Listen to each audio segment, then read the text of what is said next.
The leather check presenter came down 4 minutes early. The man in the corner booth stopped chewing and set his fork down, something he had not done in 600 dinners. Outside, the December wind came off the lake and hit the glass like a collector. Inside, under warm amber light, 94 seats went on talking about birthdays and golf games and things nobody would remember by morning. Nobody noticed the server walking away. Nobody counted her steps. He did. The clock above the bar was ticking. For the first time in 11 years he could hear it. There was no bill inside the presenter, just a slip of paper, folded twice, laid dead center on the leather, too precise to be an accident. Somebody had prepared this for a long time. Some men spend their whole lives building something so that no one ever has to think about them. Then on an ordinary Wednesday somebody writes down 2 lines. He reached out with his left hand and opened it. Always Wednesday. Raymond Donovan had eaten dinner alone every Wednesday for 11 years, 3 months and 14 days. He counted because that was what he did. Not a quirk, not a habit, a discipline. The kind of discipline that kept a man alive in a business that punished inattention the way gravity punishes falling. Steps from the front door to his table. 16. Staff on the floor on a given Wednesday night. 7-8 if the hostess called her cousin. Exits visible from his corner booth. 3-4 if you counted the window. He always counted the window. He was 62 years old. He had the hands of someone who had built things and broken things. And occasionally built things specifically so he could decide what happened when they broke. He ordered ribeye. Medium rare, no onions, Lagavulin 16, 2 fingers, no ice. Because ice was for people who didn't respect what they were drinking. This was not a complicated man to serve. He ate slowly. He tipped exactly 22%. Not 20. Not 25. Which was the kind of specificity that made waitstaff either deeply respect you or deeply uneasy. With Raymond Donovan it was always both. He sat with his back to the wall. Eyes on the room. He did not look directly at the people serving him. Not because he was rude. Because he had learned a long time ago that the moment you start looking at people really looking, the way that registers faces and notices when someone seems tired, is the moment they stop being furniture and start being people you have to think about. Raymond Donovan had enough people to think about. He didn't need more. The restaurant was called Donovan's Chop House. He owned it. Nobody who ate there knew that. Which was the point. The reservation system listed a holding company. The holding company listed another company. That company listed a property management group in Delaware that had not held a physical meeting in 6 years and existed primarily as a name on a document that existed primarily to put distance between Raymond Donovan and anything that could be subpoenaed. The restaurant itself was real. The food was genuinely excellent. The bar program was thoughtful. The lighting was warm amber. The kind that made everyone look slightly better than they were. Which was a philosophy Raymond had applied to more than just interior design. Donovan's Chop House seated 94. On a Wednesday in December it ran at about 70% capacity. Birthday party at table 12, 8 people, too loud, the kind of loud that meant nobody was actually happy about turning whatever age they were turning. Couple near the window who had not spoken in 20 minutes, deeply done with each other, from the way the woman held her wine glasses. 4 men in suits Raymond recognized as city zoning commissioners. 2 of them had attended certain events Raymond's organization had hosted. Events at which certain conversations had taken place. Conversations never recorded but absolutely remembered by everyone involved. Raymond noted all of this. The way other people breathe. Automatic. Constant. 15 years as a Chicago police officer, then 25 years of something else. The scan never turned off. You just learned to eat your ribeye while it ran. He was on his second glass of scotch when she came to refill his water. Before that, before the moment that changed everything, there had been 40 minutes of an ordinary Wednesday evening. 40 minutes of ribeye and scotch and the ambient noise of a dining room operating at 70% capacity. 40 minutes of the scan running in the background, noting and filing and cataloging, the way it always did, the way it had done every Wednesday for 11 years. 40 minutes of being Raymond Donovan in the way he was usually Raymond Donovan. Which was to say invisible. Controlled. The man at the corner table who was just a customer. Just a man eating alone. Just someone who preferred quiet and tipped well, and never caused trouble, and never drew attention, and never gave anyone in the room a reason to think about him at all. He had built an entire life around not being thought about. 25 years of careful, deliberate, systematic construction. The property group and the holding companies and the restaurant and the arrangements and the relationships and the infrastructure of an organization that functioned, on its surface, with the ordinary legitimacy of commerce, And below that surface with the entirely different logic of something else. Something that Raymond had spent a very long time not naming directly, not even to himself, because names are a kind of commitment, and Raymond Donovan had learned, somewhere in his 4th decade, that the commitments you make in your own mind are the ones that shape you most permanently. He had built something. He had told himself it was necessary. He had told himself it was better than the alternative, which was a city that the official institutions had repeatedly proven they could not or would not manage for the benefit of the people who actually lived in it. He had told himself a great many things. For a great many years. He was on his 2nd glass of scotch when she came to refill his water, the new one. He knew she was relatively new because she moved through the dining room with the careful confidence of someone who had learned the floor plan deliberately, rather than absorbed it, over years. There's a difference. People who've worked a room for a decade move through it. The way water moves through a riverbed, they don't think about the path, they just go.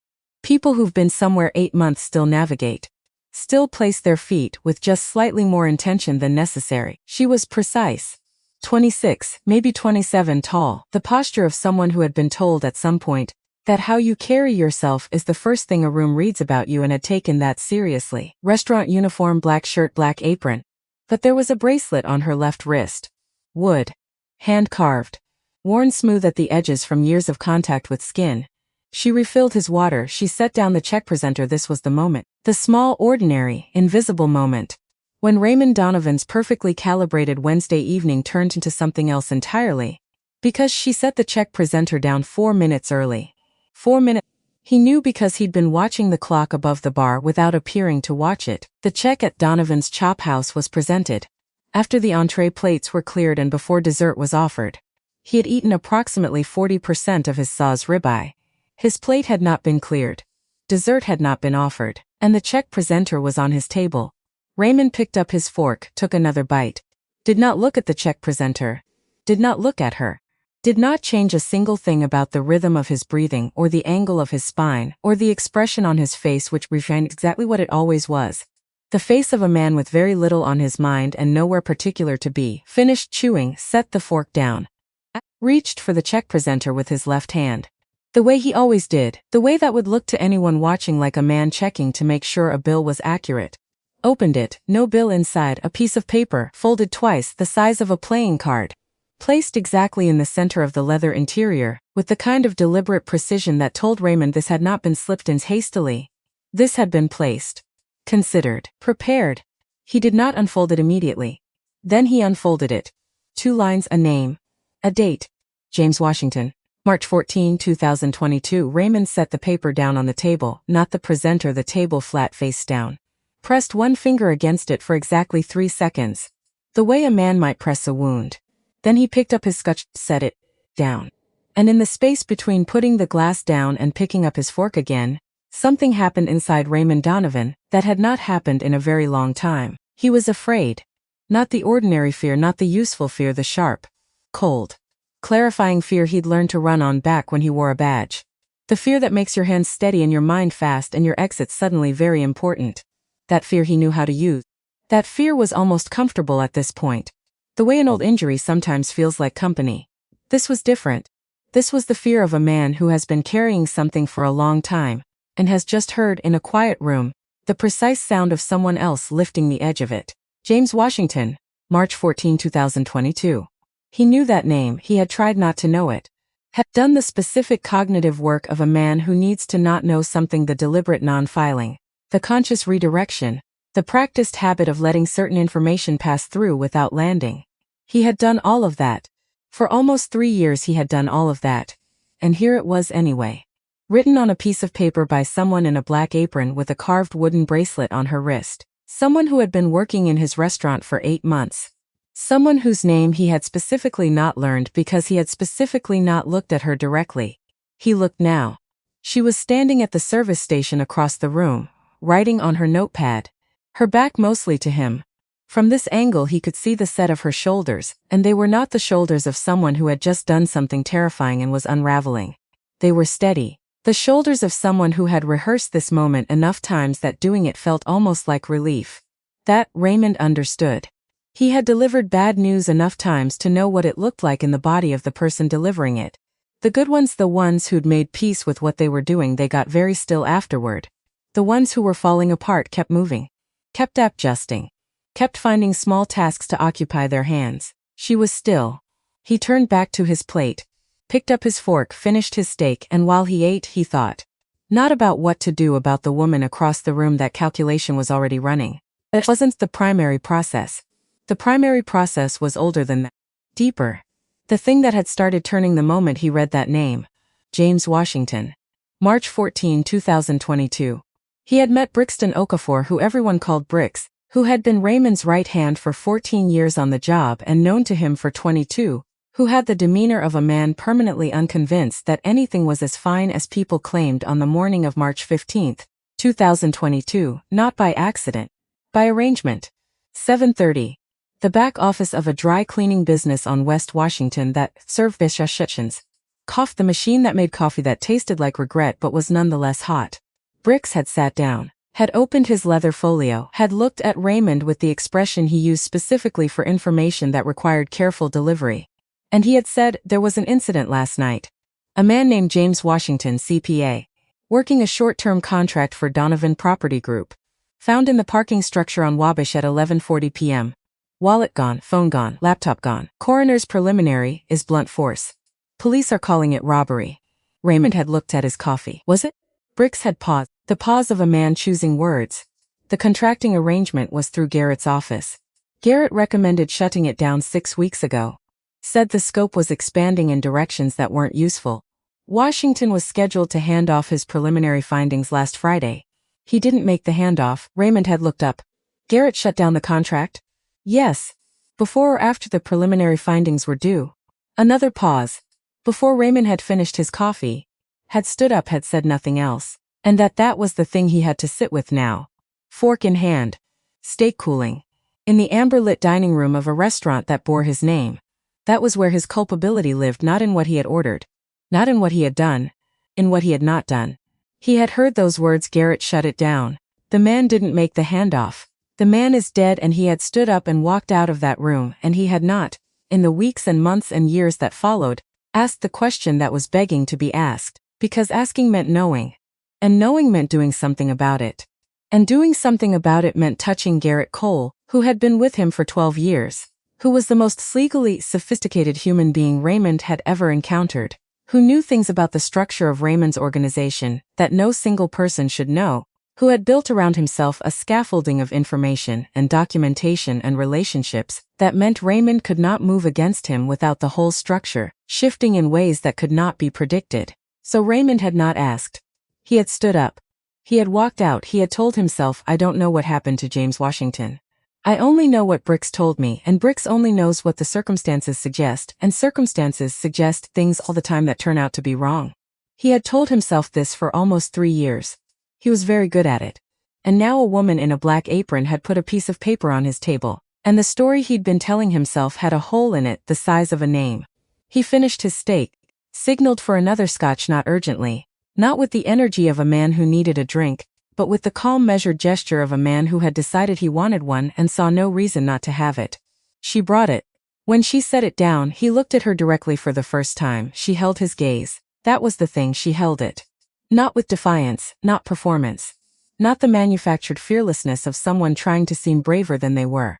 This was just a woman looking at a man and not looking away, and the particular stillness in it told Raymond she had thought about this moment for a long time, had run it in her head in various configurations, had decided exactly what she wanted to project, and had made peace with whatever happened next, which meant whatever happened next she had already accounted for it, including the bad options. Raymond Donovan had in 25 years looked into the eyes of a remarkable variety of people. Men who would hurt him given the opportunity. Men who were terrified of him. Men who wanted something from him badly enough that the wanting showed through every attempted performance of nonchalance. He had looked into the eyes of FBI agents trying to read him. City officials trying to leverage him. Rivals trying to calculate him.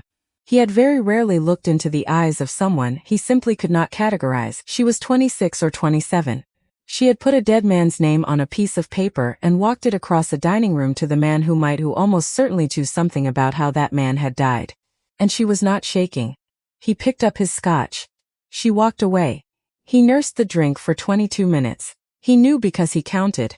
During those 22 minutes the birthday table got louder, and then suddenly quieter in the way that suggested someone had said something honest by accident. The couple by the window called for their check.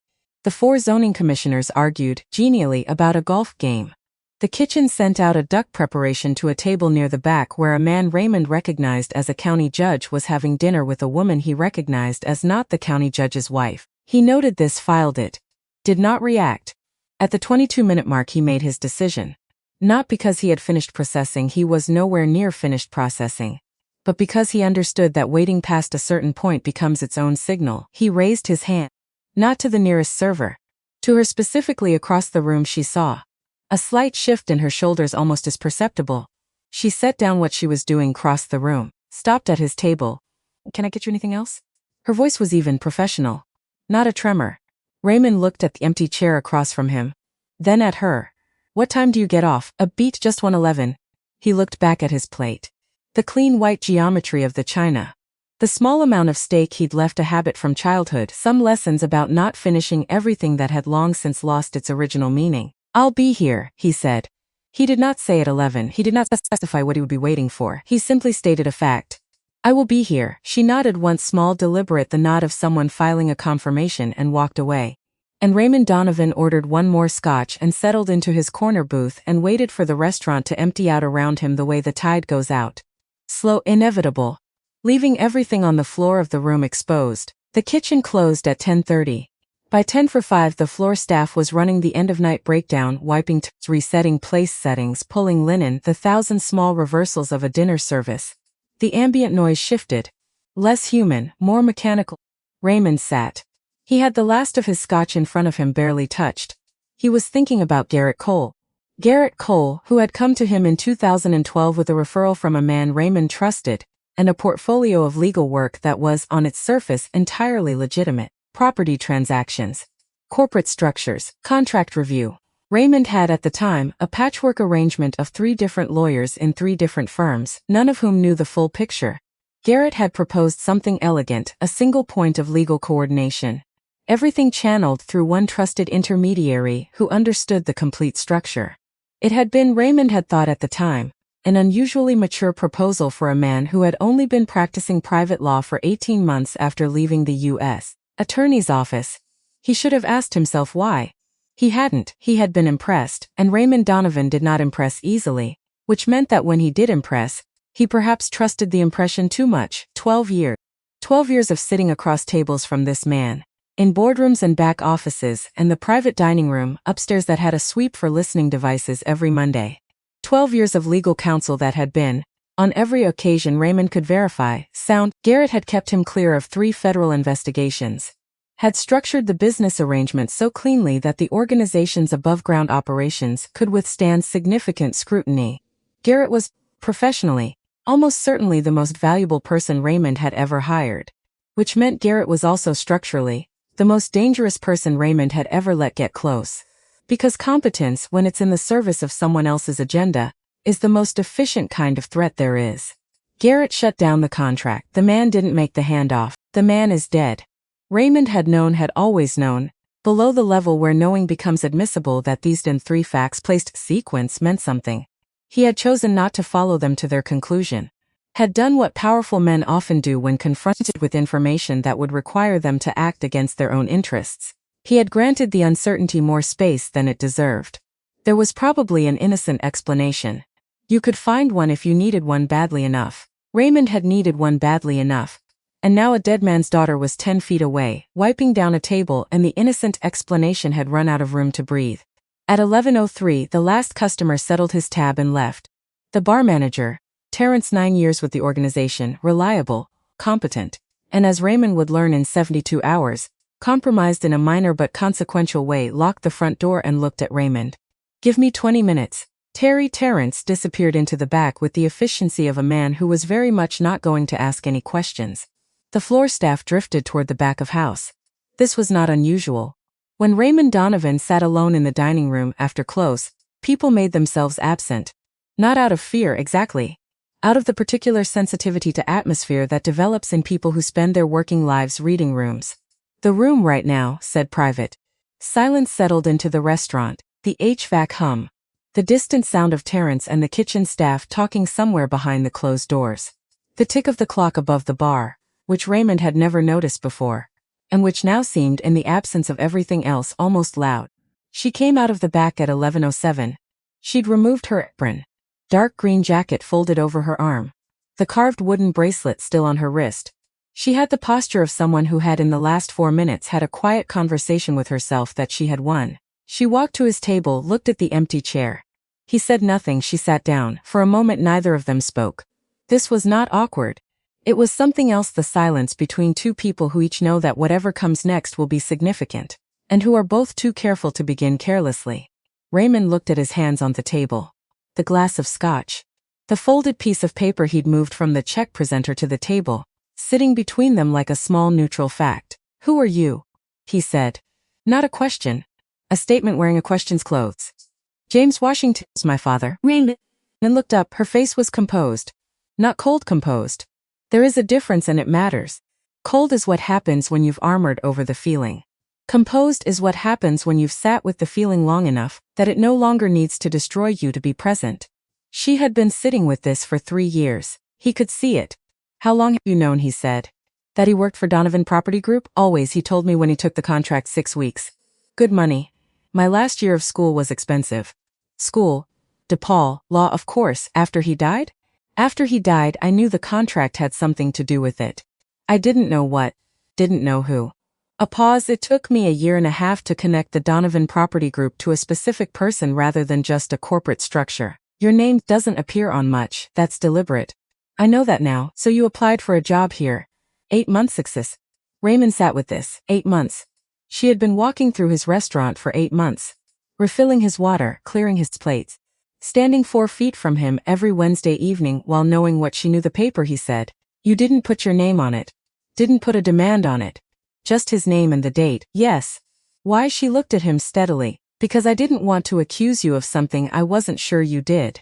And I didn't want to ask you for something before I understood whether you were someone capable of giving it. And the name and date told you what you needed to know about that." "Yours reaction did," she said. "I've been watching you for 8 months, Mr. Donovan. I know what your face looks like when nothing is happening. When you read that paper, something happened." A pause. "You recognized the name. A lot of people pass through a business like." "You set your fork down," she said.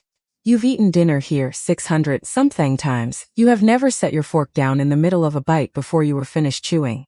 "Not once." Raymond looked at her for a long moment. "You counted," he said. "I count things," she said. "My father taught me that. He was an accountant." The word landed between them with a weight neither of them acknowledged and both of them felt. Raymond picked up his scotch, did not drink it. Just held it. "What do you want?" he said. "I want to know what happened to my father. And then I want the person responsible to be held accountable." She said it cleanly without decoration. "I'm going to be a lawyer, Mr. Donovan. I believe in the process. I want him to go to prison. In a way that cannot be undone." "Him, not you." Raymond noted this. "You don't think I did it," he said. "I think you know who did." The restaurant was very quiet. The clock above the bar ticked. Raymond set the scotch down without drinking it and thought about how many times in his life he had sat in rooms and made decisions that seemed purely strategic, purely a matter of calculating risk and benefit and timing, and had not fully accounted for what it would feel like to sit across from the consequences.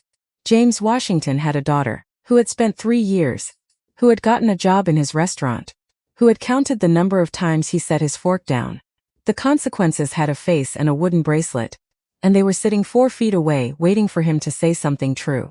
"Tell me," he said finally. "What you think you know," she told him. Not quickly. She was not the kind of person who rushed to fill silence, but precisely. The way someone presents information they've organized carefully, and are now offering in the sequence that best supports comprehension. Her father had been hired through a referral. A man named Hal Bridger. Small, accounting firm downtown, occasionally referred overflow work to independents. The Donovan Property Group engagement had been described as routine, a short-term contract to review the financial records of 2 subsidiary companies ahead of a planned merger. James Washington had been given access to specific accounts. Not all accounts, specific ones. "He called me 8 weeks into the 6-week contract," Claire said. "Which already told me something had extended or complicated." He said the scope had gotten, he used the word interesting. My father used interesting the way other people use alarming. He didn't want to worry me. What did he find? I didn't know then, I know now. She reached into the inside pocket of her shortset and removed an envelope. Not large. Letter-sized, folded once. She set it on the table between them with the same deliberate precision with which she had placed the note in the check presenter. He sent me an email the night before he died. An attachment. Encrypted with a password he knew I would know and nobody else would. Raymond looked at the envelope. Did not touch it. What was the password? The street we lived on when I was 6.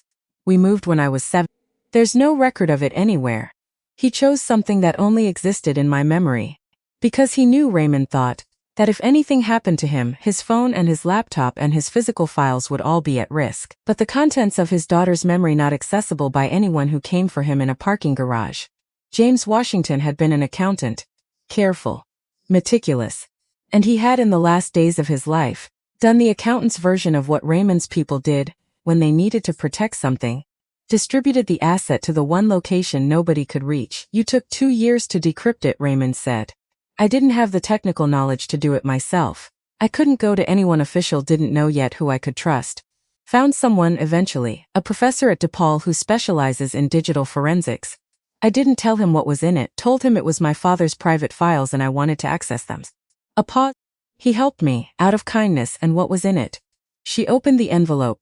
14 pages printed slightly worn at the folds. She did not hand them to him. She turned them to face him and laid them out one by one in a specific sequence on the table between them. Financial records. Account numbers. Transaction dates. Transfer amount. The formal language of spreadsheets, rendered human by her father's handwritten notations in the margins, small, precise annotations. The kind a man makes when he is doing his job correctly. When he notes anomalies not because he suspects anything yet, but because anomalies are what you note. Because that is what you do. Because you are thorough. Raymond looked at the pages, looked at the notations, looked at the account numbers, and then 6 pages in he saw a number he recognized. Not because he had memorized it, because the format was specific. A particular structure, a particular sequence of digits he had seen not often, but enough in documents that passed across his desk in connection with transactions that Garrett Cole had structured on his behalf. The receiver of the transfers was a company Raymond had never heard of. But the originating account structure was one that Garrett used. Raymond sat back, the clock ticked. $34.22. Per table. That was his average contribution to this restaurant's revenue from his own visits. He had calculated it once as a dark joke with himself. He owned the building and the business and everything in it, and he spent $34.22 every Wednesday pretending to be a customer. The life he had built. The distances he had constructed. The careful, layered, invisible architecture of Raymond Donovan's existence. And James Washington had been handed access to 2 specific subsidiaries for a 6-week engagement and had, in the normal course of doing his job correctly, stumbled into the part of that architecture that was not Raymond's. That was Garrett Cole's. $4.3 million, Claire said quietly, over 4 years. That's what my father calculated, based on the transactions he could see. He noted he almost certainly couldn't see all of them. Raymond looked at the page. The number was there, annotated in her father's hand with a small asterisk and the word CF. Offshore structure flag for client. Flag for client. James Washington had found evidence that someone was stealing from his client. He had intended to flag it for the client. He had not understood that the person stealing from the client was also the person who would receive the flag. His appointment, Raymond said. The handoff meeting. Who was he scheduled to meet with? Claire looked at him. Her expression did not change. But something shifted behind it, a slight controlled tightening. The face of someone watching a piece fall into place. Garrett Cole, she said. The clock above the bar ticked. Terrence, somewhere in the back, laughed at something one of the kitchen staff said. Distant. Muffled. The ordinary human sound of people at the end of a work night, unburdening themselves of the weight of it. Raymond looked at the 14 pages. Thought about Garrett Cole. Thought about the morning of March 15, 2022, when Briggs had sat down with his leather folio and his expression of careful delivery. Thought about how he had stood up and walked out of that room. And he thought about James Washington, who had flagged an anomaly the way careful people flag anomalies methodically, without alarm, in the belief that flagging is what you do, that the system you're flagging into is reliable enough to receive the flag and respond appropriately. He had been wrong about the system. Not because systems are inherently unreliable. Because the system contained Garrett Cole, Mr. Donovan, Claire said. He looked up. I have not come here to threaten you. She said it the way she said everything, measured direct without performance. I am not going to the FBI. I have no interest in building a case against you. What I know, what these documents show, is that Garrett Cole stole money from your organization and killed my father to prevent that from being discovered. You may or may not have known about the theft. I don't know which. But I do know that whatever you knew or didn't know, you have been living with the knowledge of what happened to my father, and you have not acted on it. He did not deny this. I need you to act on it now, she said. And if I don't, she considered, then I will do what I was already doing before I met you. I will build a case as best I can with what I have. It will take longer. It may not be complete. But I have enough to make Garrett Cole's life considerably more complicated than it currently is. You're a law student. I'm a month from passing the bar. He was a federal prosecutor. I know what he was. Something moved across her face. Not anger, the residue of something older. My father was a CPA who did his job and got killed for it. I am going to make that mean something. The only question is whether you help me or you don't. Raymond looked at her for a long moment. He thought about Ellen, his wife, who had died in 2017, and who had, in 31 years of marriage, asked him exactly once, directly and without softening, Raymond, do you think you're a good man? He had not answered. She had, after a moment, said, I think you're a man who could have been good. I think that's not quite the same thing. I think you know that. She had not said it unkindly. She had said it the way she said most true things, as an observation carefully considered, offered without agenda. He had never forgotten it. He thought about it now, in the quiet of the restaurant at 11:20 p.m., looking at a young woman who had spent 3 years building the case he had spent 3 years refusing to build. The document, he said. The full file. Does anyone else have a copy? No. You're sure? The professor who helped me decrypt it doesn't know what's in it. I've shown no one else, and you understopped. Chose his words. You understand that what you've just told me, and what just shown me, means that you are now a person who is in possession of information that Garrett Cole has already demonstrated, once, that he is willing to prevent from circulating. She looked at steadily. Yes, and you came here anyway. I've been coming here every Wednesday for 8 months, she said. I've been in possession of the information the entire time. Raymond sat with that. 8 months. She had been carrying this in this room, and she had chosen her moment with the patience of subsumslung that timing is the difference between a fact and a fact that matters. Her father had taught her to count. She had applied the lesson more broadly. I will be here Thursday morning, Raymond said. 7:30. There's a parking lot on the north side of the building. There's a door in the back. Come alone, obviously, she said. She gathered the 14 pages, replaced them in the envelope, stood. She looked at him one more time, a look that contained something complicated. Not gratitude, not warmth. Something more honest than either. The look of a person who has done something that cannot be undone and is making peace in real time with what comes next. He would have flagged it to you directly, she said. If he'd understood who to trust, he thought Mr. Cole was your representative. Raymond said nothing. He was trying to do his job, she said. She put on her jacket, walked to the front door. Terrence materialized silently and let her out. The lock clicked. Raymond Donovan sat alone in his restaurant, picked up his scotch still touched, and finally drank it. The glass came down on the white linen tablecloth with a sound like a small final thing. He reached into the inside pocket of his jacket, removed a photograph. He kept it there, had kept it there for 7 years, through every jacket he owned, transferred it each time with the care of a ritual. Ellen 1009 Wrigley Field. Her hair doing something in the wind that she had hated and he had loved. Laughing at something, turned slightly to the left, not quite looking at the camera. He looked at her face. Thought you would know exactly what to do here. Thought, I have been not knowing what to do for 3 years and the bill has come due. He put the photograph away, straightened his jacket, stood. For a moment he stood at his table in the empty restaurant, his name on the awning, his money in the walls, and he was just a man, 62 years old, standing in a quiet room with the weight of a name in his chest, James Washington. March 14, 2022. He looked around the dining room. The reset place settings. The clean tables. The empty chair across from where he'd been sitting, still slightly pulled out from where she'd pushed it back. He walked to the front door, stopped, turned back, looked at the table one more time. The small folded piece of paper was still there. He crossed the room, picked it up, put it in his breast pocket against his chest next to the photograph. Then he walked out of the restaurant into the Chicago December and stood on the sidewalk in the cold for a moment before he put on his gloves. He had a phone call to make, to a number he had memorized and never dialed, because there was always a reason not to dial it yet. Always a reason why now wasn't quite the right moment. Always a reason to wait for conditions that would never arrive on their own, because the conditions weren't the problem. He had been the problem. He dialed. 2 rings. Donovan, said the voice on the other end. I need to see you tomorrow, not the office, somewhere else.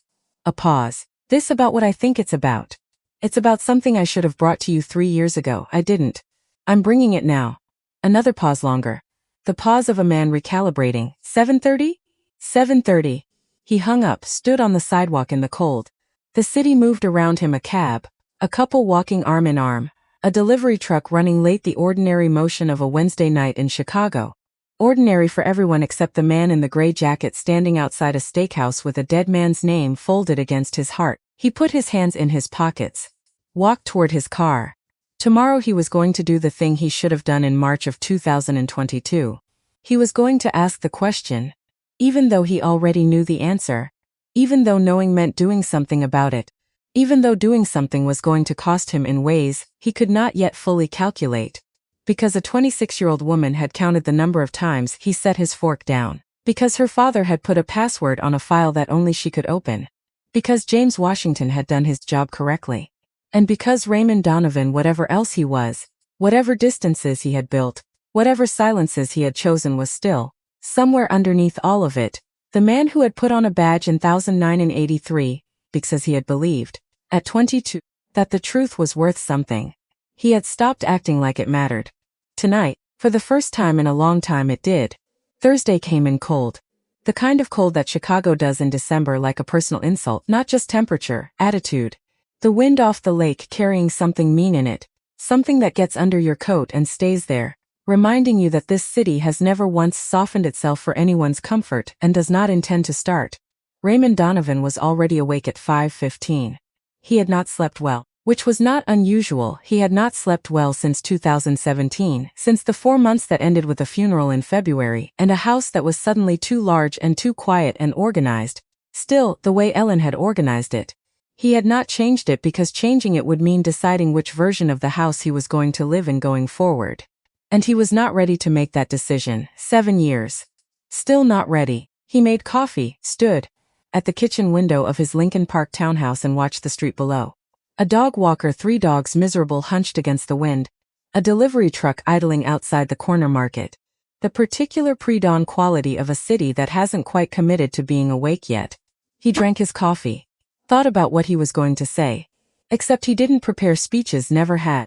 Men who prepared speeches spent too much time inside their own versions of how conversations would go. Raymond had learned this as a cop. The interviews that went nowhere were always the ones where the detective has a script. The interviews that went somewhere were the ones where the detective listened. So he stood at the window and drank his coffee and let the facts arrange themselves. James Washington. Hired through Garrett's referral network. Given access to specific accounts. Found something that wasn't meant to be found. Scheduled to meet with Garrett to hand off preliminary findings. Did not make the handoff. Died in a parking garage on Wabash, 4 years.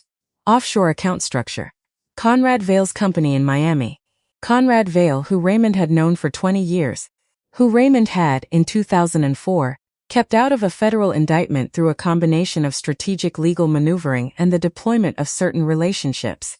Who had expressed gratitude the way men in their world expressed gratitude, through loyalty, through access, through the implicit understanding that a debt of that magnitude does not expire. Conrad Vale, who had apparently decided at some point in the last 4 years that the debt had a different kind of value.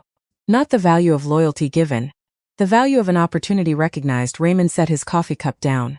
Went to get dressed. Bricks was waiting in the back office of the dry cleaning business. 720. The office was small.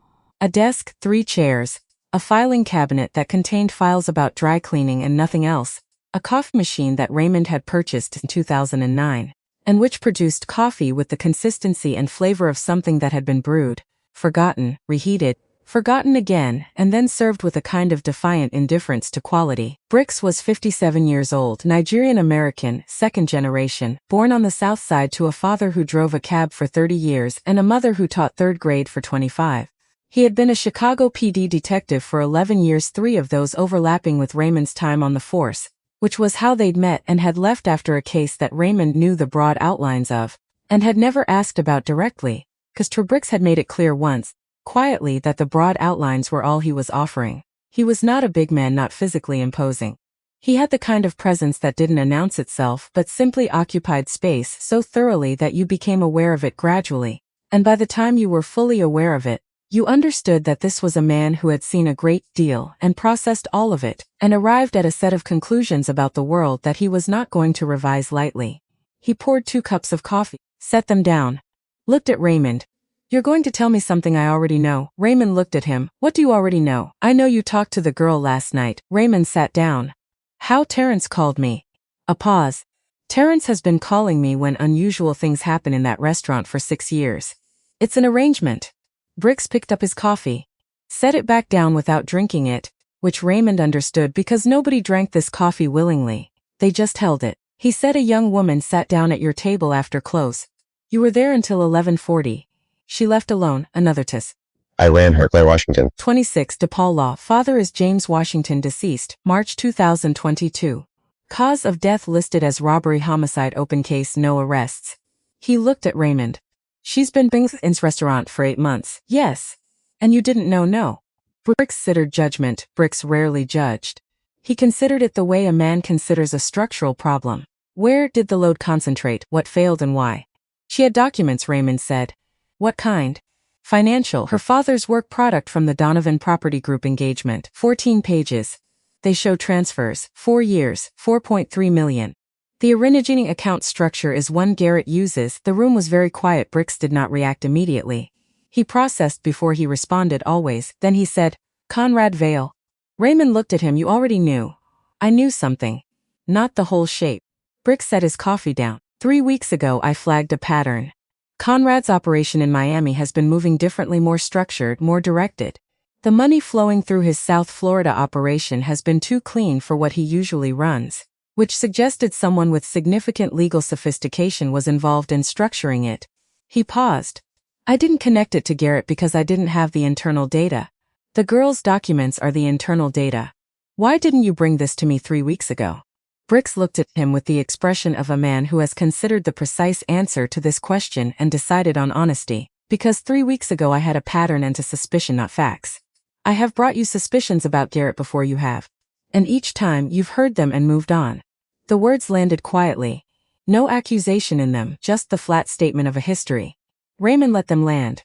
"I moved on," he said. "Because I didn't have facts." "Yes," Brix said. "And now you do." They sat with it for a moment.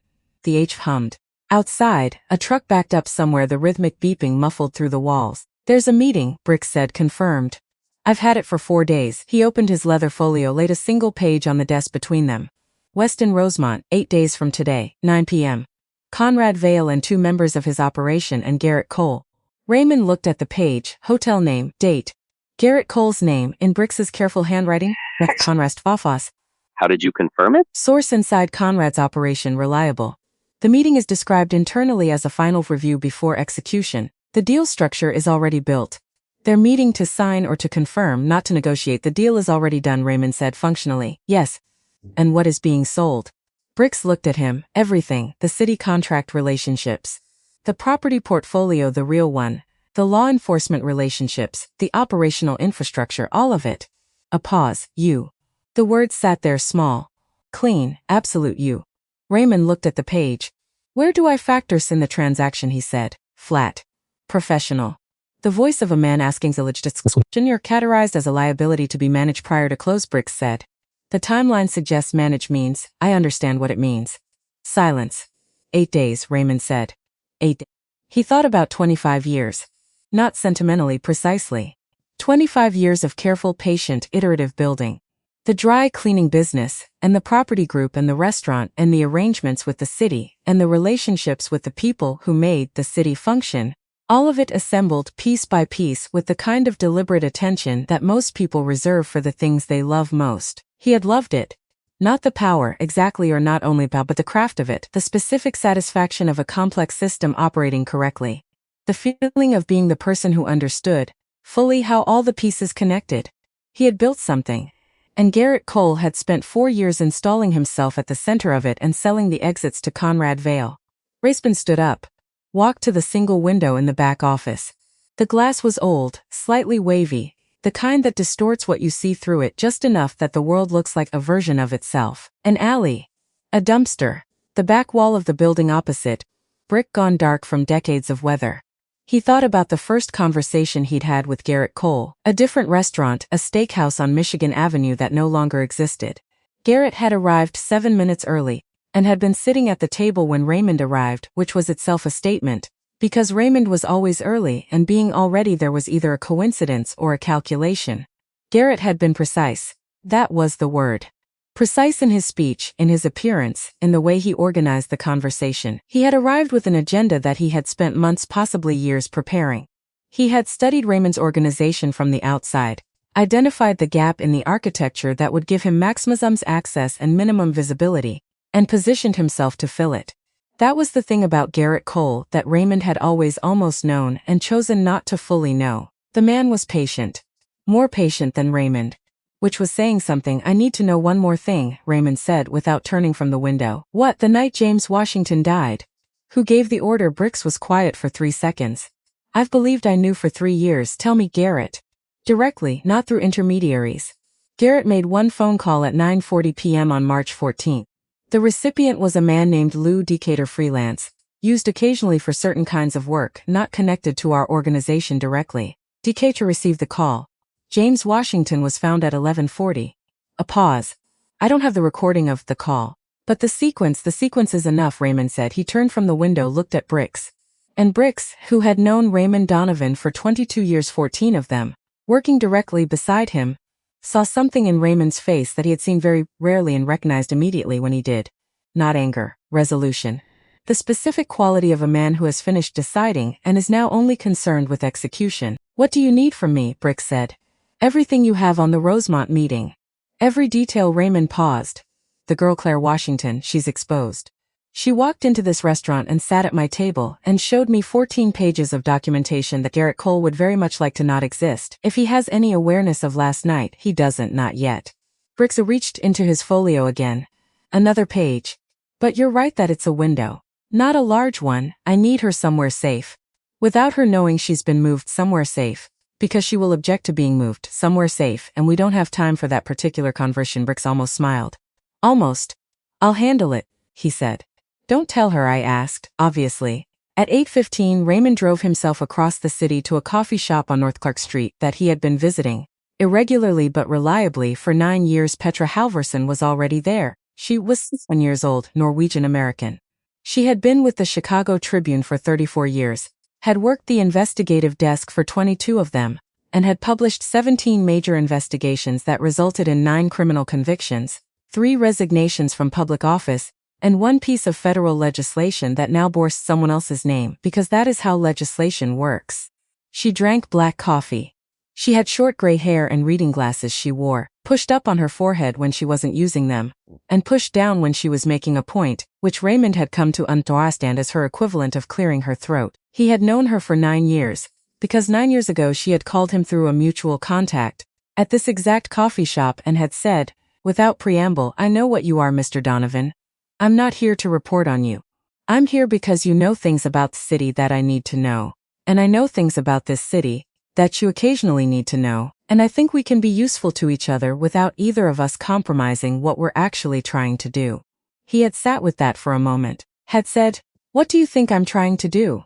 She had pushed her glasses down. I think you're trying to run a city, she'd said.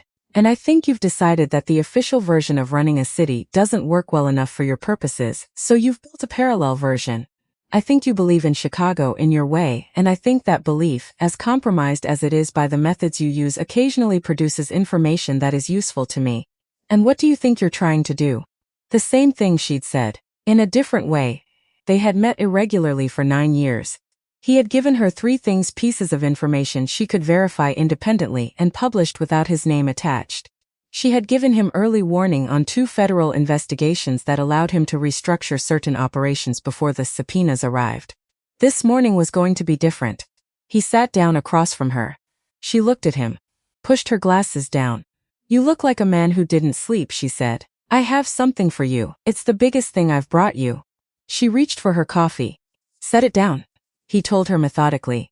Not everything, not the full structure of his organization, not the details that would expose things not relevant to the story she needed to tell, but the relevant architecture, Garrett Cole's position, the account structure, the 4-year pattern of transfers, Conrad Vale, the Rosemont meeting, and James Washington.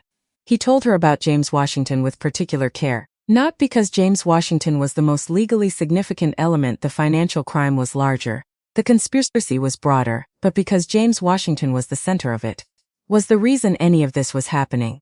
Was the reason a young woman had spent 3 years building a case and 8 months walking through a restaurant every Wednesday, and had finally put a piece of paper into the right hands.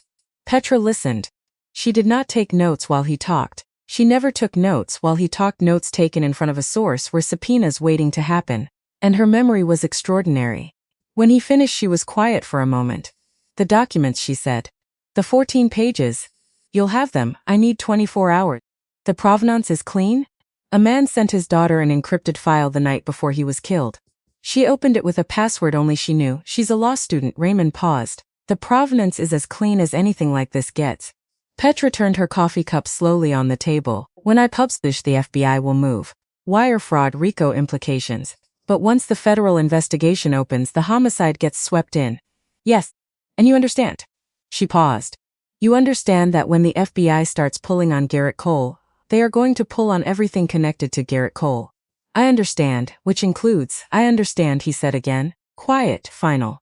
She looked at him for a long time, a barista calling out an order. 2 men at the next table talking about a Bears game. Why, she said. Not a professional question. A personal one. He looked at the table. Because a man did his job correctly and died for it. And his daughter spent 3 years doing what I should have done in 3-2, and I am 62 years old. He paused. I've been in this city for 62 years. At some point the ledger has to balance. Petra Halverson pushed her glasses back up. Picked up her coffee. Set it down. You have 8 days before the Rosemont meeting, she said. I need 5 to verify independently. That leaves 3 days margin. 3 days is enough. I'll need corroboration on the account structure from a source inside the financial system, not you. Not your people. I'll get you a forensic accountant. Independent. Someone with no connection to me, the homicide. Bricks will give you what he has. He won't go on record, but he'll point you to the records that will. Decatur, the man who received the call. He left Chicago in 2022. I know what city he's in. Raymond paused.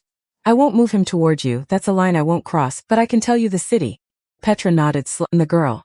She's not yours to talk to yet, not until she's ready. Raymond looked up. She'll talk to you eventually on her own terms. She's going to be a prosecutor, not a witness. Something moved across Petra's face, a small shift, the face of a woman recognizing something she hadn't expected. She's impressive, she said. Not a question, she counted things, Raymond said, like her father. He drove back across the city, took the long way. Not because he had somewhere to be, but because driving helped him think. And the specific quality of thinking that driving produced was the kind where you weren't quite controlling the thought process. You were just providing enough forward momentum that the thoughts could assemble themselves without interference. He thought about Garrett. Not the strategy of Garrett. The person of Garrett. He thought about 12 years and tried to find in them the places where the betrayal had been visible, where a more careful man would have noticed. The honest answer was nowhere. That was the thing. Garrett had not been sloppy. Had not in 12 years given Raymond a single clean moment of doubt that could have been followed to this conclusion. Because he was good. Because you don't spend 8 years as a federal prosecutor without developing an almost surgical understanding of how people give themselves away, and what the tells are, and how to not have them.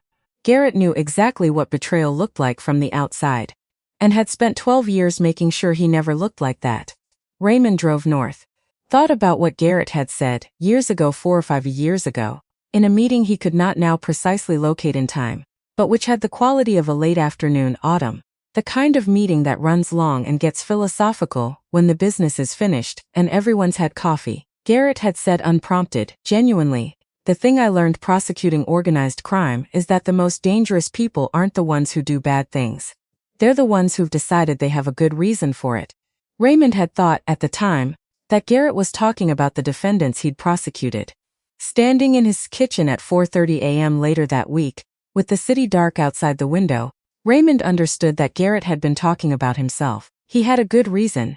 At 9 a.m. Friday morning, Bricks called. "There's something you need to know about Garrett, not the financial situation, something else." "Tell me," his wife, Nadine Cole. "I should have run this earlier." A pause. Nadine Cole was diagnosed with ovarian cancer in September 2020. Stage 3. She underwent treatment at Rush University Medical Center initially, and then beginning in early 2021 at a private oncology facility in Scottsdale, Arizona.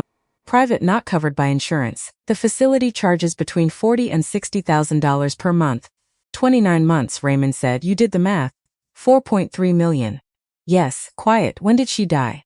Raymond said September 2023. Raymond stood at his window. The river below, gray-green in the December light.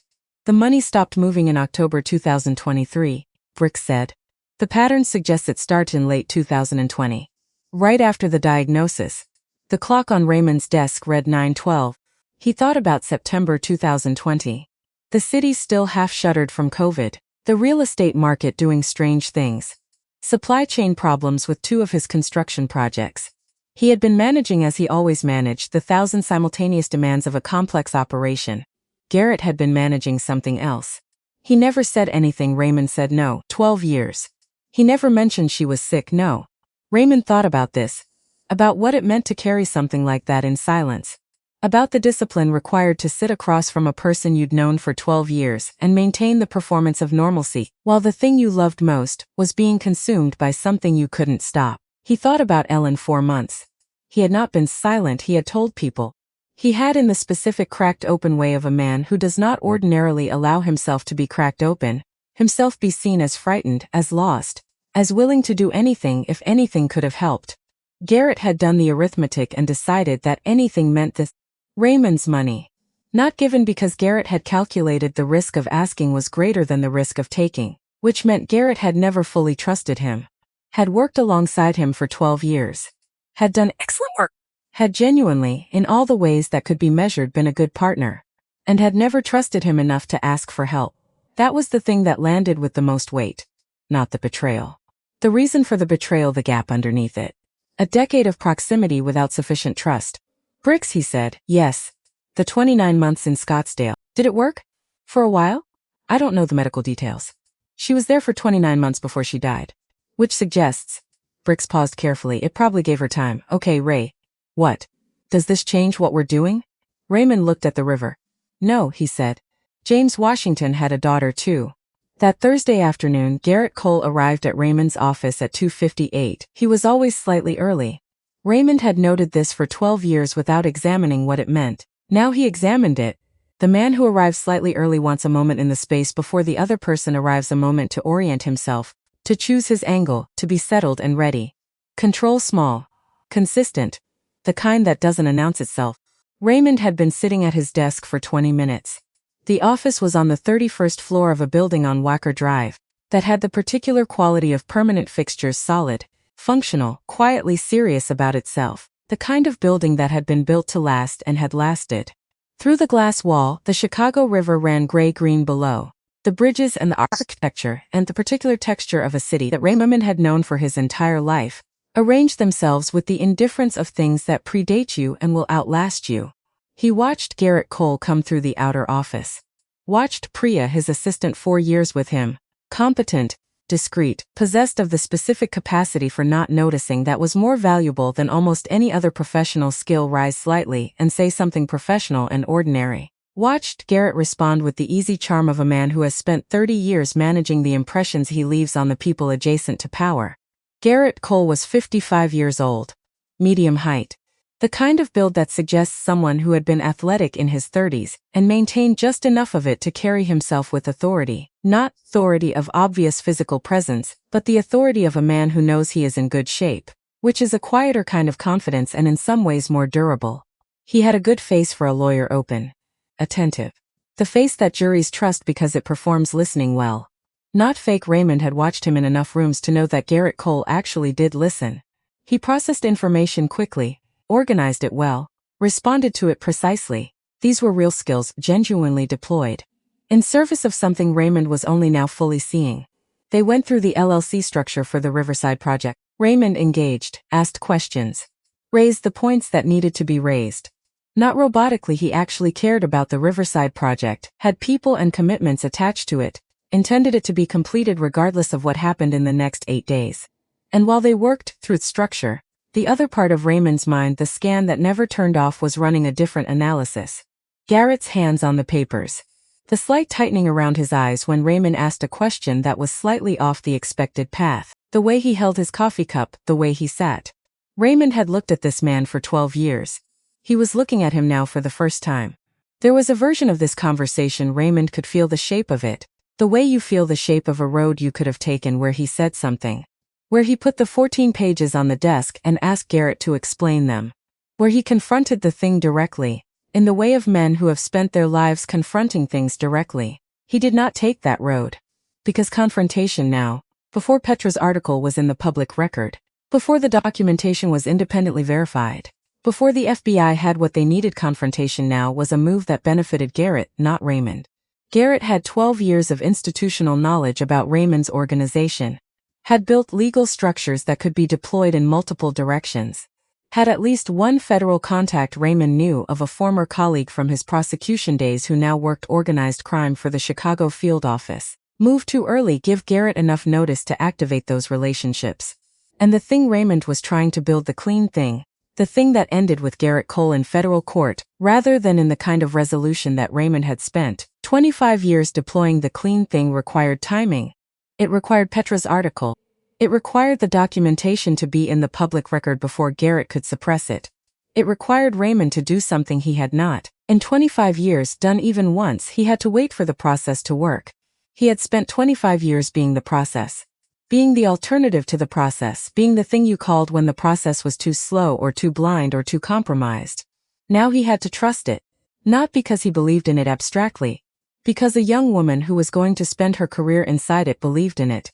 Because her father had died believing that flags, properly raised to the right people, would produce the right response. Because at some point Raymond sat across from Garrett and watched his hands on the papers. At some point you have to decide whether the thing you've been saying you believe in is something you actually believe in, or just something you've been saying. 40 minutes in, the LLC was resolved. Garrett gathered his papers cleanly, efficiently, rushing. One other thing, he said. See? The Rosemont Project. I've been in preliminary conversations with a South Florida group about a potential partnership on the commercial development. Still early stages, but I wanted you aware.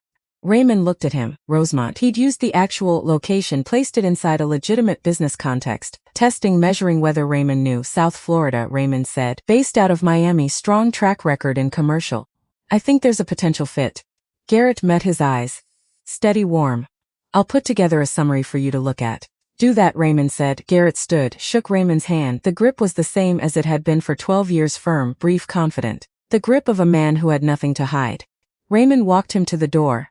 Watched him disappear into the elevator, stood at the door for a moment. Then walked back to his desk. Sat down and felt for the first time in many years something very close to grief.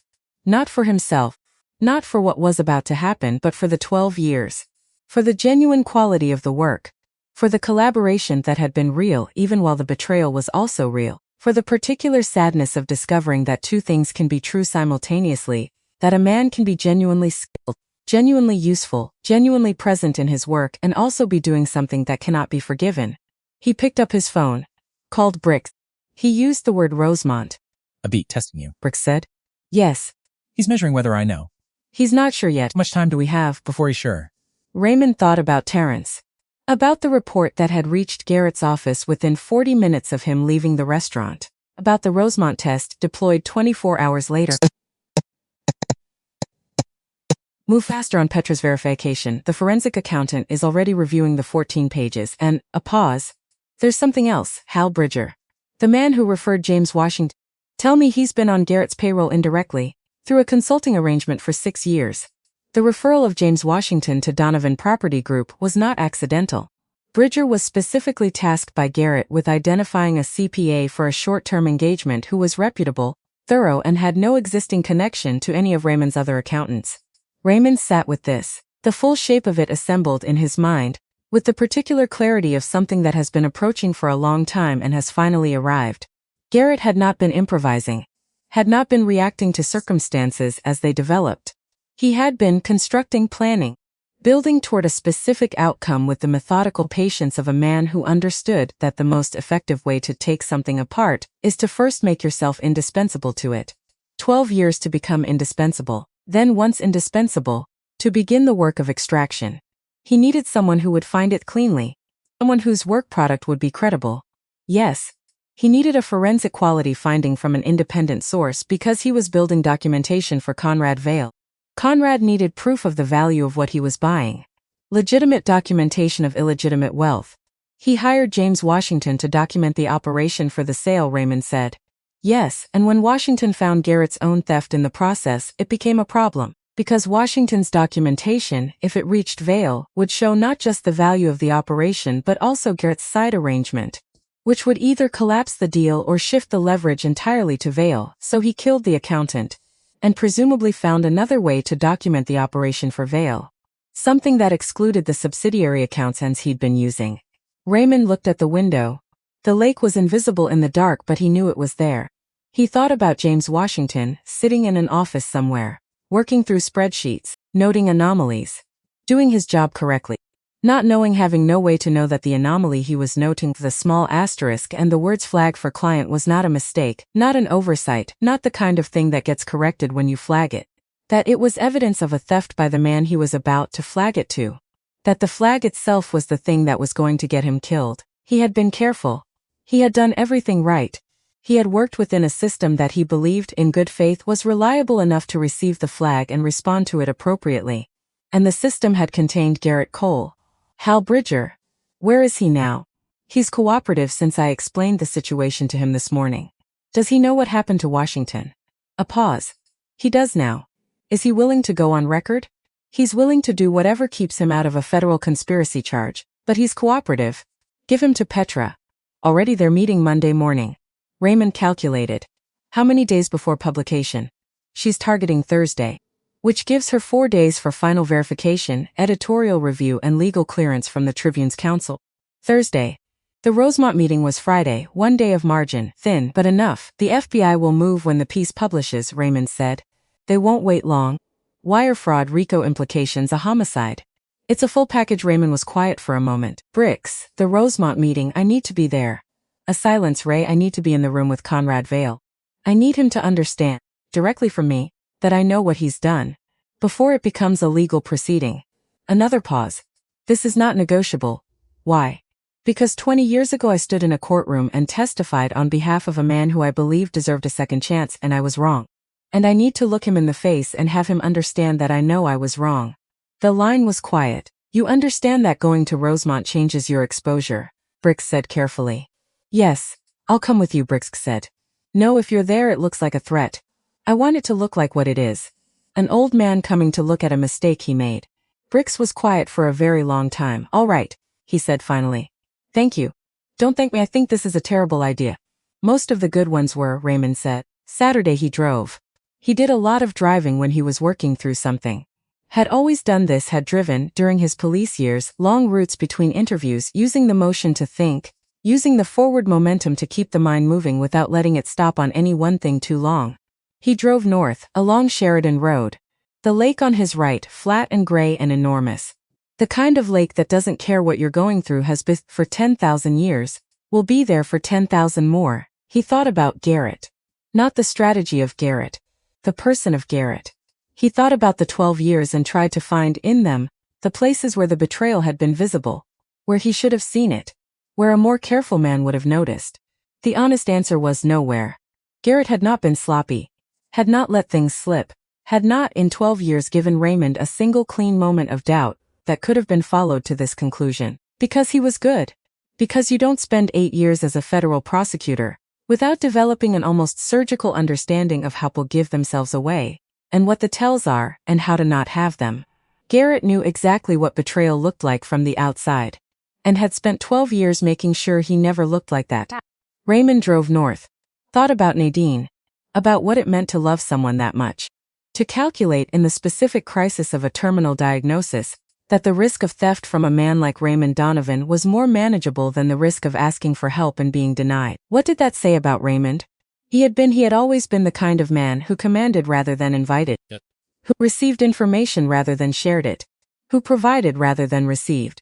The structure of his relationships, professional and personal, had been built around his being the one who held things together, who others came to, who solved things, not the one who needed something solved.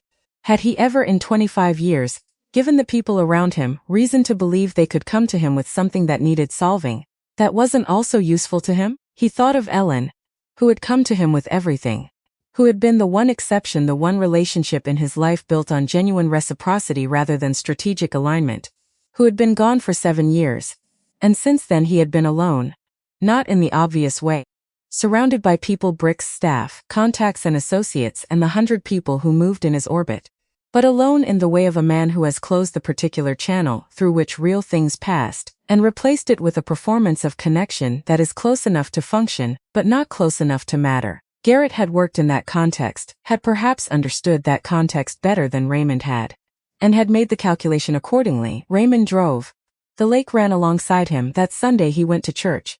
Not because he was religious, he had been raised Catholic, had drifted from it in his 20s, had not returned in any formal sense, but he had begun, in the years after Ellen died, to go to Mass occasionally. Not for the theology, for the ritual, for the specific quality of sitting in a space where other people had been sitting for 100 years with things too large to hold alone, and the accumulated weight of all that sitting had done something to the air in the room. He went to St. Michael's in Old Town, sat in the back, listened, did not take communion, thought about James Washington, who had been an active member of Apostolic Church of God on South Dorchester for 22 years, who had presumably sat in rooms like this with things too large to hold, who had done his job correctly, who had followed the numbers, who had sent his daughter an encrypted file with a password only she would know, who had been careful, who had not safe. Raymond sat in the back of St. Michael's and thought about the difference between careful and safe. Careful was something you could be, a choice, a discipline you could practice and refine, and safe was something that depended on other people behaving correctly. James Washington had been careful. He had been in a world where the people around him were not behaving correctly, and all the care in the world couldn't close that gap. He thought about what it meant to do your job correctly in a world where doing your job correctly could get you killed. He thought about the 18 years James Washington had spent as an accountant on the South Side, the clients he had served, the families whose finances he had managed with precision and honesty, the nights he had probably worked late to get the numbers right. Not because anyone was watching, but because getting the numbers right was what you did. And then one contract, one referral, one 6-week engagement that extended to 8 weeks because he was thorough. Because he noted anomalies, because he did what careful people do. Raymond sat in the back of St. Michael's for a long time. Then he stood up, the way a man stands up at the end of a thing, and walked out of the church into the December cold. Wednesday evening, Raymond drove to Bronzeville. He didn't tell Bricks, he told no one. He parked 2 blocks from the address he had for Claire Washington's apartment, and sat in the car for a few minutes, watching the street. The neighborhood was changing, had been changing for years. The particular Chicago kind of change where new coffee shops appeared next to old barber shops, and neither seemed entirely sure what to make of the other. The street he was parked on was residential. Older brick buildings. A few trees. An ordinary street. The kind of street where ordinary people lived ordinary lives. Where a man named James Washington had come home to his daughter every night. Where she had grown up. Where the ordinary weight of a family's life had been accumulated and stored in a building that didn't know anything about the people who lived in it and didn't need to. Raymond got out of the car, walked to the building. He did not go in. He stood on the sidewalk outside and looked up at the facade, a 3-flat 1920s construction, well-maintained, the kind of building that had been good housing for 100 years. Her light was on. 3rd floor left. He stood on the sidewalk for 2 minutes. Then he walked back to his car. He was not entirely sure why he had come. He was not entirely sure what he had been looking for, except that he had spent the entire day managing things from behind glass. Behind the window of his office. Behind the performance of a meeting with a man he now knew was planning to have him killed. Behind the screen of phone calls and arrangements and the careful architecture of a response to a situation that had its own careful architecture. And he had needed for 5 minutes to stand on the actual ground. The actual street. The place where James Washington had lived. He drove home Monday. Petra called that everything I need. We're moving to publication Thursday morning. 5 a.m. online to the piece is complete. Final edits tonight and tomorrow. Legal clearance Wednesday. A pause. Ray. Yes. I need to ask you one thing. Not to publish. Not attribute it. Just for my own understanding. Ask. Why did you dig me instead of handling it the way you would normally handle something like this? Raymond thought about how to answer. A young woman spent 3 years doing something I've done in 3 weeks. He said. She did it the right way. She built a case. She didn't look for shortcuts. She believed that the process could work if she brought it the right material. He paused. She was right. I didn't want to prove her wrong. Petra was quiet for a moment. That's a good reason. It's the only one I have. Tuesday, Raymond met with Constance Park. She was 60 years old. 32 years doing exactly the kind of federal criminal defense work that was, Raymond understood, very probably going to be relevant to his near future. He had used her once before years ago in a peripheral matter that had been resolved without reaching trial. She knew what he was. She represented him anyway, because that was what defense lawyers did, and because Constance Park had made, a long time ago, the professional decision that everyone deserved vigorous representation, including people whose situations were complicated. Her office was on the 31st floor of a building that had been constructed in the same era as Raymond's and had the same quality of permanent reliability. But her office, unlike his, had the lived-in quality of a place where someone had actually been working for a long time. Books on every shelf, not for decoration but because they had been used. A desk that was organized but not sterile. Photographs on one wall, her family, her cases, her life outside the particular intensity of federal criminal defense. Raymond sat in her office and laid out the situation with the directness of a man who is not going to waste time and does not expect to be managed. She listened, asked specific questions, took notes. Constance Park's notes were protected by privilege, which was why, unlike Petra Halvorsen, she took them. When he finished, she put her pen down. You understand that what you've just told me includes several things that are self-incriminating? Yes. And you're prepared for the consequences of the federal investigation that will follow the Tribune article. I'm not prepared for them. I'm willing to face them. He paused. There's a difference. What do you want from me? I want to know what voluntary cooperation looks like, and whether it provides meaningful protection, and what the realistic range of outcomes is if I pursue it. She looked at him over her glasses. Best case, you provide testimony against Conrad Vale and anyone else implicated in the fraud and the homicide. In exchange, the DOJ agrees to limit their prosecution to specific counts with an agreed sentencing range. You do times, minimum. Security given your age and cooperation. How much time? In the best case, 2 to 4 years, possibly 18 months. She paused. This is the best case. It requires the DOJ to value your cooperation highly. Will your testimony about Garrett Cole's role in the James Washington homicide, combined with the 5-year documentation, they'll value it. She picked up her pen. But there is no version of this where you walk away without consequences. I know. 2 to 4 years, Raymond said. Federal, possibly 18 months. He looked at her. I'll be 64 or 65 when I get out. Yes. I've already transferred the restaurant, Raymond said. She looked up. To a nonprofit 2 weeks ago. The transfer is clean. It predates any formal investigation. It's a legitimate charitable contribution, and the nonprofit has been operating independently for 3 years. He paused. It won't be challenged successfully. She looked at him with the expression of a lawyer encountering a client who has for once done something correctly in advance. Then there's a version of your post-release life that is manageable, said. Yes, he said. I think so. She nodded. I'll call the U.S. Attorney's Office this morning. She looked at him again. The long assessing look of someone deciding whether a question falls within the professional relationship. Can I ask you something personally? Go ahead. You could have done this differently. You had time before the article published to move sats. To structure a disappearance. You have the resources and the contacts to make yourself very difficult to prosecute. She paused. Why didn't you?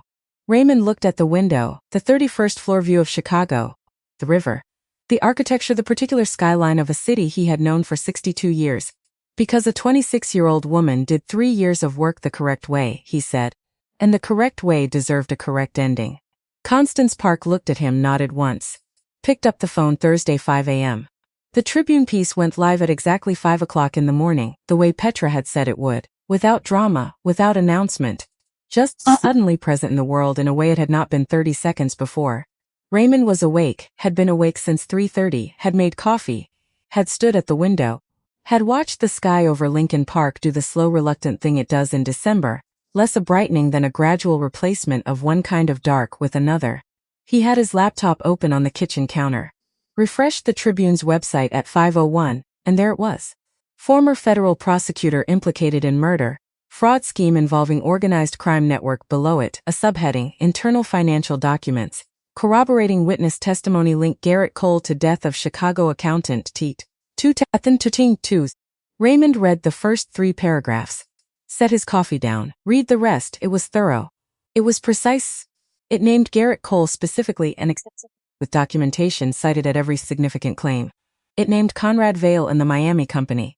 It described the transfer structure in language that a forensic accountant had provided, and that Petra had translated into something a general reader could follow without losing the technical accuracy. It named James Washington, not as a footnote, not as a secondary detail, as the center of the story, the man who had done his job correctly, who had found what he found, who had taken the specific careful step of protecting the evidence before he was killed for finding it. James Washington, 54. A certified public accountant who had worked independently in Chicago's South Side community for 18 years, was found dead in the parking structure at 211 North Wabash Avenue on the evening of March 14, 2022. His death was classified as a robbery-homicide.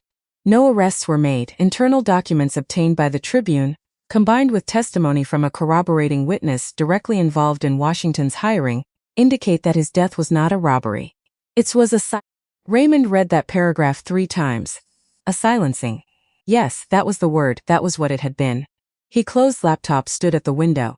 The city was beginning to move now, the first tentative motion of a Thursday morning. The delivery trucks and the early commuters and the particular sound of a city realizing, it has to go be a city again after the suspension of night. He picked up his phone, called Bricks. 2 rings. I've seen it, Bricks said. Where is he? His condo in the Gold Coast. He's been there since 10 p.m. last night. I've had someone on the building. A pause. He hasn't come out. He will. Yes. Question is direction. He'll try to reach Conrad first. Whatever contingency arrangement they have, he'll activate it. We're monitoring Conrad's known lines. But Conrad has lines we don't know about, Raymond said. Assume he's already been reached. Assumed. Raymond looked at his kitchen counter, the closed laptop, the half-empty coffee cup. When Garrett moves, he said, I need to know immediately. Understood. He hung up, went to get dressed. He wore the gray suit, because it was the suit he always wore on days when he needed to be himself with complete consistency. When performance was too expensive and authenticity was the only sustainable option. The gray suit was not impressive, not intimidating. It was just what Raymond Donovan wore when he had decided to stop managing impressions and simply be present. He ate breakfast, eggs, toast, coffee. The ordinary architecture of a morning. He ate slowly, deliberately. The way he had eaten his steak every Wednesday for 11 years, because the body needs to be fed regardless of what the day is going to ask of it. He washed his plate, put his jacket on, picked up his keys, paused at the door, turned back, went to the bedroom, the dresser, the top right drawer where he kept, under 2 folded handkerchiefs and a watch he never wore, a photograph he did not ordinarily carry. Not the one from his breast pocket. That one traveled with him always. Ellen Wrigley Field. 2009. This one was different. 192.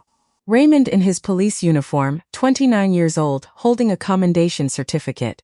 His father standing next to him, 62, exactly the age. Raymond was now beaming with the specific pride of a man whose son has done something that justifies every sacrifice the father ever made. His father had driven a cab for 31 years, raised 3 kids on the South Side, had gone to church every Sunday without fail, and had believed, with the particular stubborn certainty of a man who has seen plenty of reasons not to believe, that the world could be made better by people who chose to be honest in it.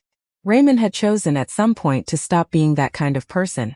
Had told himself the choice was forced, pragmatic, the only available option. He put the photograph back in the drawer, went to the door, opened it, walked out into the December morning. His phone rang at 7:42. Garrett Cole. Raymond looked at the name on the screen for 3 full seconds. Then answered Ray. The voice was controlled. Almost. Not quite. The almost was the thing, the near-perfect composure of a man running a prepared performance. But underneath the preparation there was something the preparation couldn't fully contain. I've seen the Tribune piece. I've seen it too, Raymond said. He was in his car, parked on a side street in River North, waiting for things to arrange themselves. It's inaccurate, Garrett said. Is it? There are significant factual errors. My attorneys are reviewing it now. The piece is. A pause. controlled, the breath of a man regulating himself. Ray, I need you to know that whatever this piece implies about the organization, Garrett. Quiet. Flat silence. Don't, Raymond said. 2 seconds 3. How long have you known? Garrett said. Control was gone just like the performance the 12 years set aside in an instant. Replaced by something rawer. The voice of a man who has decided the performance is no longer worth the energy it costs. I've known different things at different times, Raymond said. I knew something was wrong in March of 2022 and I chose not to follow it. I've known the full shape of it since last Wednesday. Another silence. The girl, Garrett said. Yes. He stopped. Started again. I underestimated her. Most people do, Raymond said. A long pause. What happens now, Garrett said. Raymond looked out the windshield. A couple walking a dog. A man in a jacket getting into a BMW. The ordinary Thursday morning motion of Sid that does not know what's in the car in this conversation between these two men. Now the FBI reads the Tribune piece, Raymond said, which they've done, 'cause they have alerts, too, and they begin making calls. And you need to decide, in the next few hours, whether you're going to try to run or whether you're going to call or someone like her and talk about what cooperation looks like. Cooperation. Yes, you're telling me to cooperate. I'm telling you what your options are. A very long silence. Nadine? Garrett said. Just the name. The whole explanation in it? I know, Raymond said. He heard Garrett absorb this, the small sound of a man receiving information that simultaneously makes things easier and makes things much worse. Easier because the explanation has been heard. Worse because the explanation doesn't change anything. She was there for 29 months, Garrett said. His voice had changed again. The rawness was gone, and what was left was something quieter and more final. The voice of a man who is very tired. The last 4 months she knew it wasn't working. She told me to stop. She said he stopped. She said she didn't want to know what I was doing to keep her there. But she stayed. She stayed because she wanted more time. Even knowing she wanted more time. I understand that, he said. I know you do. A pause. The man. Raymond said. James Washington. His daughter spent 3 years. I know. Flat. Final. I know what she spent. Then you know why this has to go the way Lesams hung. The longest silence of the call. Yes, Garrett Cole said. He hung up. Raymond sat in his car. Did not move for a while. He thought about Nadine Cole, whom he had met perhaps 15 times over 12 years. A quiet woman. Warm in the way that was not performance, you could tell the difference, and hers was real. She had, at a dinner 4 or 5 years ago, told Raymond that she was grateful he gave Garrett work that challenged him, because Garrett needed to feel useful or he became difficult to live with. She had said it with a kind of exasperation that was entirely genuine. Raymond had laughed. He thought about that laugh now. He thought about a man who loved his wife that much. He thought about James Washington, who had also loved his daughter that much, who had also done the thing he believed gave her the best chance. And the two of them, Garrett and James, had made their separate calculations from their separate positions of love, and the calculations had collided, and only one of them had survived it. Raymond started the car. At 9 a.m. Bricks called. Garrett left his building at 8:40. Took a cab, dropped him at a law office on LaSalle Street. Whose office? Felicia Drummond, Federal Criminal Defense. Good reputation. Raymond nodded slowly. He's cooperating. Looks that way. Good. He paused. Conrad. That's the other thing. Bricks's voice shifted, the particular register of a man delivering information he wishes were different. Conrad Vale checked out of the Lowe's Chicago Hotel at 7:15 this morning. He had been there since Tuesday. He's not at the Rosemont property. I checked. Airport. O'Hare. His name doesn't show on any commercial departures. But a flight plan was filed at 6:50 m for a Gulfstream registered to a shell company with Miami connections. Departed at 7:40. Raymond looked at the RAN. He said, yes, where the filed destination is Nassau. But a filed destination means nothing, Raymond said. He could be anywhere with a refueling stop. Yes, Raymond drove thought. Conrad Vale was 60 years old. Had the resources to disappear. Had the connections to make a disappearance complex enough to be durable. Raymond had known men who had done this successfully, had stepped out of their lives and into new ones, with the specific kind of efficiency that comes from having planned for it years in advance. Conrad had planned for it. Of course he had. That was the kind of man Conrad Vale was. Or had become. Raymond had known him as a different kind of man, or had believed he knew him as a different kind of man. A man who was rough around certain edges, who had made certain choices that had brought him into proximity with federal prosecution. But who was underneath those choices, someone who understood loyalty. Someone who had received a gift and intended to honor it. Raymond had believed this for 20 years. He thought about what it meant to be wrong about a person for 20 years. Not wrong in the small ways everyone was wrong about people in small ways, got the details off, missed things, misjudged this or that. Wrong in the fundamental way. Wrong about the shape of the thing. He thought about Garrett, who had been wrong about him. Who had worked alongside Raymond for 12 years and had not trusted him enough to ask for help, had looked at Raymond Donovan and seen something too hard, too closed, too unlikely to respond with generosity rather than leverage. Maybe Garrett had not been entirely wrong. Maybe Conrad Vale had not been entirely wrong either. The kind of man you are is not only what you decide to be. It is also what you teach the people around you to expect from you. He thought about this for a while as he drove. He thought about the Rosemont meeting, which was supposed to be tomorrow night, which was now irrelevant because Conrad had moved the timeline. He thought about what he had said to Bricks: I need to be in the room with Conrad Vale. I need him to understand. And he thought about how that need had been based on a version of the situation in which Conrad was still in Chicago. Conrad was not in Chicago. And the particular thing Raymond had needed to sit across from the man he had trusted and let him understand directly that it was over was not going to happen the way he had imagined it, which was fine. Not fine exactly, but manageable, because the important thing, the thing that had always been the important thing, the thing that a young woman with a carved wooden bracelet had made him understand was the important thing, was not Raymond's closure, was not the confrontation he had been building toward, was not the specific personal satisfaction of looking Conrad Vale in the eye. The important thing was the article. The important thing was the documentation in Petra Halverson's hands, as of 5 a.m. Thursday, in the public record irrevocably in a way that could not be recalled or suppressed or managed. The important thing was that James Washington's name was in that article. Properly, centrally. The way it deserved to be. Conrad Vale could run. The truth didn't run with him.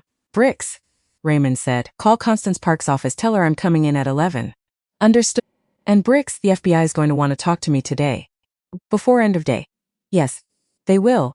Set up the meeting through Constant, properly. Correct channels. Everything above board. A pause. The specific pause of a man who has known Raymond Donovan for 20 years and is hearing something he has not heard before. All right, Bricks said. He drove toward LaSalle Street. The meeting with the U.S. Attorney's office began at 2 p.m. and ran until 6. Raymond sat in a conference room on Dearborn Street, with Constance on one side and two federal prosecutors across the table and a court reporter in the corner who captured everything with the neutral efficiency of a person accustomed to sitting in rooms where significant things were being said. The conference room was functional, institutional, the kind of room designed to communicate nothing in particular and therefore communicate precisely that this is a place where the government does business. Fluorescent light. A long table. Chairs with wheels that squeaked slightly when you shifted your weight. A window overlooking a parking structure. The two prosecutors were a man and a woman, both in their 40s. Both with the particular professional composure of people who have spent their careers in rooms like this, asking questions like this, receiving answers that fell somewhere on a spectrum between useful and useless, and learning to treat both with the same steady attention. They had questions. Specific ones. Not the broad sweeping questions of people who don't know what they're looking for. The tight structured questions of people who already have a significant amount of information and are looking for the pieces that will make it cohere. Raymond answered them. All of them. He told them about the account structure. About the specific subsidiaries and how they connected to the broader financial architecture. About the offshore arrangements, and the holding companies, and the Delaware entities and the particular legal geography that Garrett Cole had spent 12 years mapping and exploiting. He told them about the city contracts, about the relationships with the officials who had attended certain events and engaged in certain conversations. He named names. Not with relish. Not with the particular ugliness of a man who is selling other people to buy his own freedom. But with the flat accuracy of someone doing what accuracy requires. He told them about Conrad Vale, about the nature of the relationship, about the 2004 testimony and what it had meant, and what Raymond had believed at the time and what he understood now about the distance between those two things. And he told them about James Washington. He told them about the morning of March 15, 2022, when Bricks had sat down with his leather folio and said there was an incident. He told them about the coffee he had looked at and the question he had asked, was it? And the answer Bricks had given him and what he had done after. He told them what he had not done. The prosecutor, the woman, who had been doing most of the talking, who had the quality of someone who had learned, over many years, that the most useful thing you can do in an interrogation is listen. Looked at him for a moment after he finished that part. She said, "You're telling us you knew in March of 2022 that the circumstances surrounding James Washington's death were suspicious and you didn't report it?" "Yes," Raymond said. "And you didn't initiate any internal investigation?" "No." "And you didn't take any action against the person you suspected was responsible?" "No." She looked at him. "Why are you telling us this?" Raymond thought about how to answer. He looked at the court reporter's fingers on the keys, small, quick, capturing everything in the particular shorthand of people who convert spoken reality into recorded reality for a living. "Because a 26-year-old woman did 3 years of work that I should have done in 3 weeks, he said.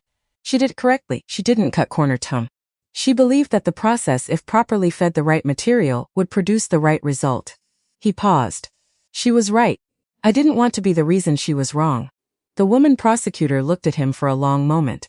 Then she nodded once and moved to the next question.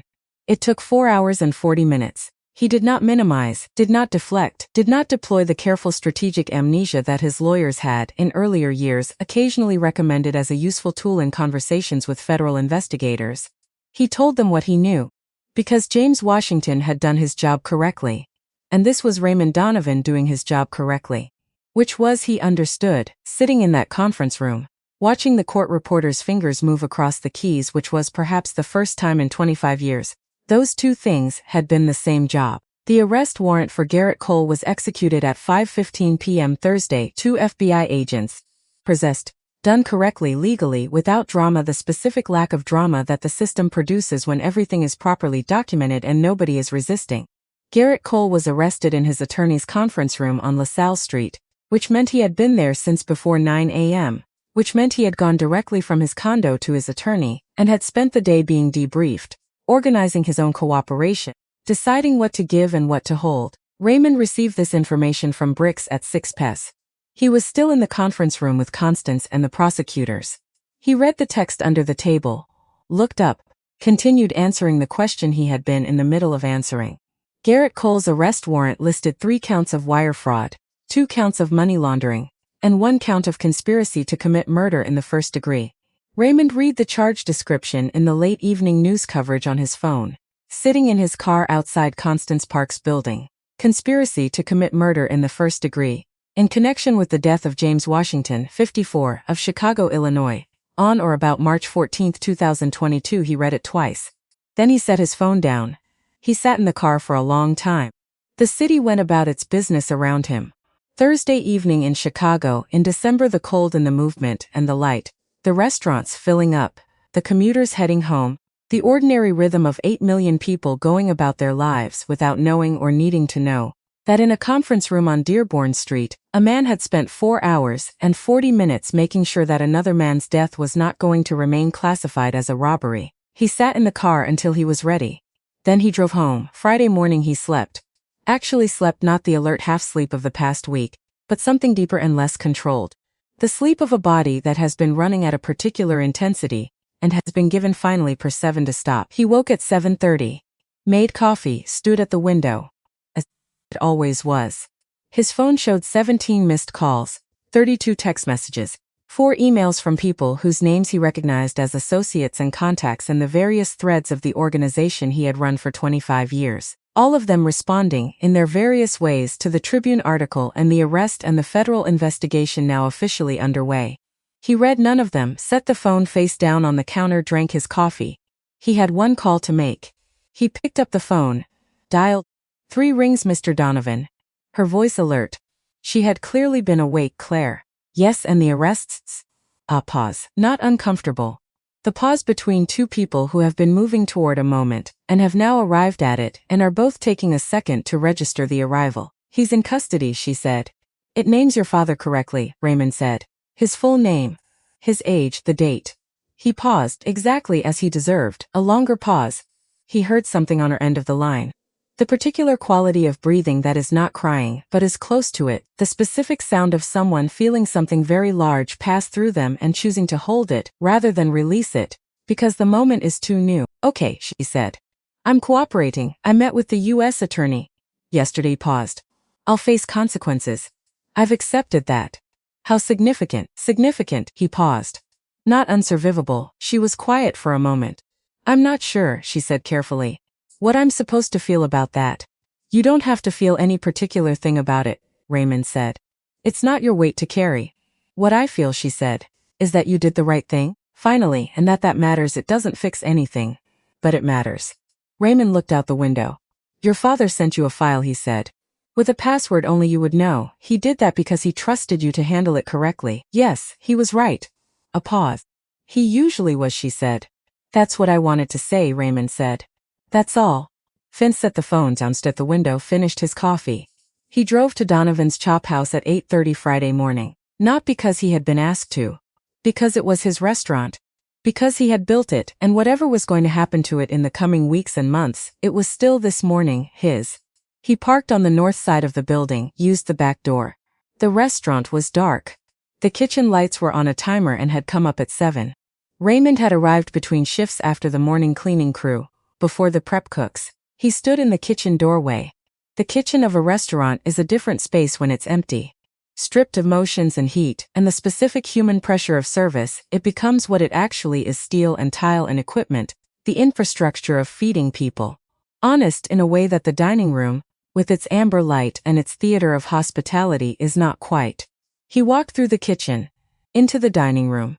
The chairs were up on the tables, the end-of-night position, maintained through the morning cleaning. The floor was clean. The place settings were laid for lunch service. The bar was organized with the precision of a good bar manager who takes pride in the presentation of his domain. Raymond walked to his table, the corner booth. He lifted a chair down from the table beside it, set it on the floor, sat. Not in the booth was the performance, the Wednesday evening position, the corner with his back to the wall. The chair was different, just a chair at a table. Just a man sitting in a restaurant in the morning light. He thought about 11 years of Wednesday evenings. He thought about Terrence, who had reported to Garrett. Who had done it, Raymond believed, without fully understanding what he was doing. Just a man doing a favor for the lawyer he occasionally saw visiting the restaurant, not understanding the shape of the thing he was in the middle of. Terrence had been let go, quietly.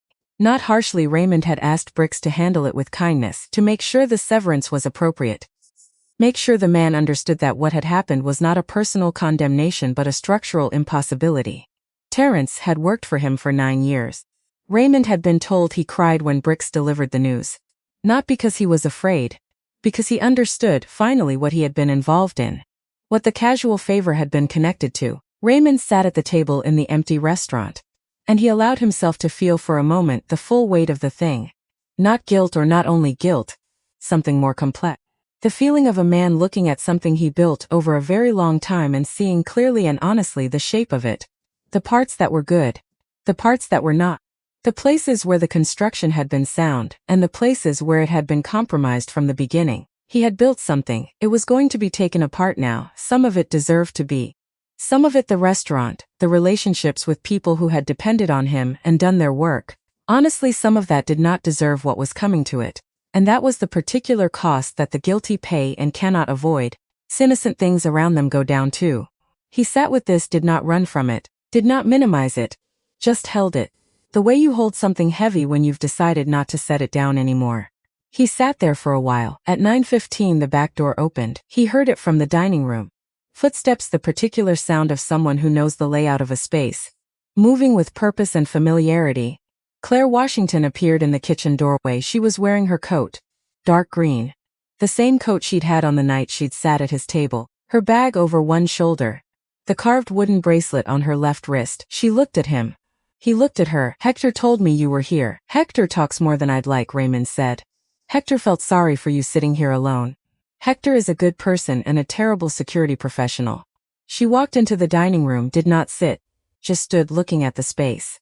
Taking it in the amber light that was off now, replaced by the flat morning light through the windows, which showed the room for what it actually was. A room. A nice one. But a room's my father would have liked this place, she said. He liked places that took care with things, the details. She looked at the bar. The organized bottles, the clean glassware. He always said you could tell how people felt about their work by the details they bothered with when nobody was looking. Raymond looked at the bar. Terry keeps a good bar, he said. Kept, she said. Gently. Not accusatory, just accurate. Kept. He agreed. She turned back to him, looked at the chair he was sitting in the ordinary position, the not performance. She lifted a chair down from the adjacent table, sat across from him. Not at his table, at the next one over, turned slightly to face him. What happens to the restaurant, she said. Forfeiture, probably. He paused. I transferred to a Interfert nonprofit. Though it's possible the transfer holds. Constance thinks it holds. Which nonprofit? Southside Re-Entry Program. They help people released from prison find employment. Stable housing, job training. He paused. The restaurant becomes a training facility for people who want to work in food service. She looked at him. That's... She stopped. I know. He said. It's not enough. It's just what I could do with it. It's something, she said. Yes, they sat for a moment in the morning light. A delivery truck pulled up outside the idling engine, the clank of dolly wheels on pavement, the ordinary beginning of a service day. Life going on around the significant things as it always does. You're going to prison, she said. For a while. Yes. And then I'm 64 or 65, he said. I'll figure out what that looks like. You don't seem afraid. He thought about this. I've been afraid for 3 years, he said. Not of prison, of the name on a piece of paper. He paused. Of what it meant that I'd chosen not to do anything about it. She was quiet. I'm not afraid of prison, he said. I'm afraid of being the kind of man who would have let your father's name stay buried. She looked at him for a long time. Not with forgiveness. He hadn't asked for forgiveness, and he was not under the illusion that it was his to receive. She had not lost that. That loss was permanent. The 3 years were permanent. The specific texture of what it meant to grow up in a house and then come back to that house without the person who made it that kind of house permanent. But something else. The look of a person who has looked at another person very carefully and has seen what is actually there. You're not what I expected, she said. What did you expect? Someone easier to hate. A pause. It would have been simpler. Raymond almost smiled. I'm sorry, he said. For the inconvenience. And she laughed. Not a big laugh, small. Surprised, the laugh of someone who did not expect to laugh and did anyway, because the moment was absurd and human and true, and the body responds to those things regardless of She laughed. And Raymond Donovan, sitting in the morning light of his restaurant for the last time, heard it and felt something he had not felt in a very long time. Not happiness. Not the specific warmth of a situation resolving. Something smaller and more accurate. The feeling of a thing being right. Not fixed, nothing was fixed. James Washington was still dead. Colt had still done what he'd done. Raymond Donovan was still going to spend time in a federal facility. The consequences were still real and still coming and still going to cost everyone involved something they could not fully calculate. But right. In the way that honesty is right, even when it's expensive. In the way that James Washington's name in a Tribune article was right, even though it didn't change what had happened to him. She left at 9:40. He watched her go through the dining room, through the kitchen, the sound of the back door opening and closing, and then the particular silence that follows someone's departure. The room settling back into itself. He sat for a little while longer. Then he stood, looked at the dining room one final time. The table set for lunch, the clean bar. The corner booth with its back to the wall empty, the position of a man who always needed to see the exit. He had always needed to see the exits. And he had never in 25 years used any of them. Not the way they were designed to be used. Not the fundamental exit, the one that said this is wrong and you should leave. He'd used every other kind. The tactical ones. The ones that moved him from one room to another while keeping him inside the same building. But not the one that mattered. He'd used that one last Wednesday, 6 days ago. In the form of a check presenter, in the form of a piece of paper with 2 lines on it, in the form of a young woman who counted things. He turned off the dining room lights. Walked through the kitchen. Stepped out the back door into the December cold. The delivery truck was still there. The driver, a young man in his 20s who Raymond had seen dozens of times without ever learning his name, was wheeling a dolly of produce around to the service entrance. The young man nodded at Raymond. Raymond nodded back. He walked to his car, got in, started the engine, and drove out into the city, which was fully awake now, fully committed to being Friday, the first day of whatever came next. Epilogue: what remained. Raymond served 22 months. Federal Correctional Institution in Duluth, Minnesota. Cold in a way that even a Chicago native had to respect, the specific northern cold of a place that has committed intensely to winter, that treats spring as an afterthought and summer as a brief administrative error. The kind of cold that is not hostile exactly, but is also not particularly interested in your comfort, and is very clear about that distinction. He had a cell, a window. A view of a parking area, and beyond it a stand of trees that turned bare in October and stayed bare through April, and which Raymond found over the course of his first winter oddly useful to look at. There was something in the stripped-down honesty of bare trees in northern cold. They were exactly what they were, nothing obscured, nothing decorated. The way things look when the performance has been removed. He had books. He had always read, though not as much as he should have, because there was always something more pressing.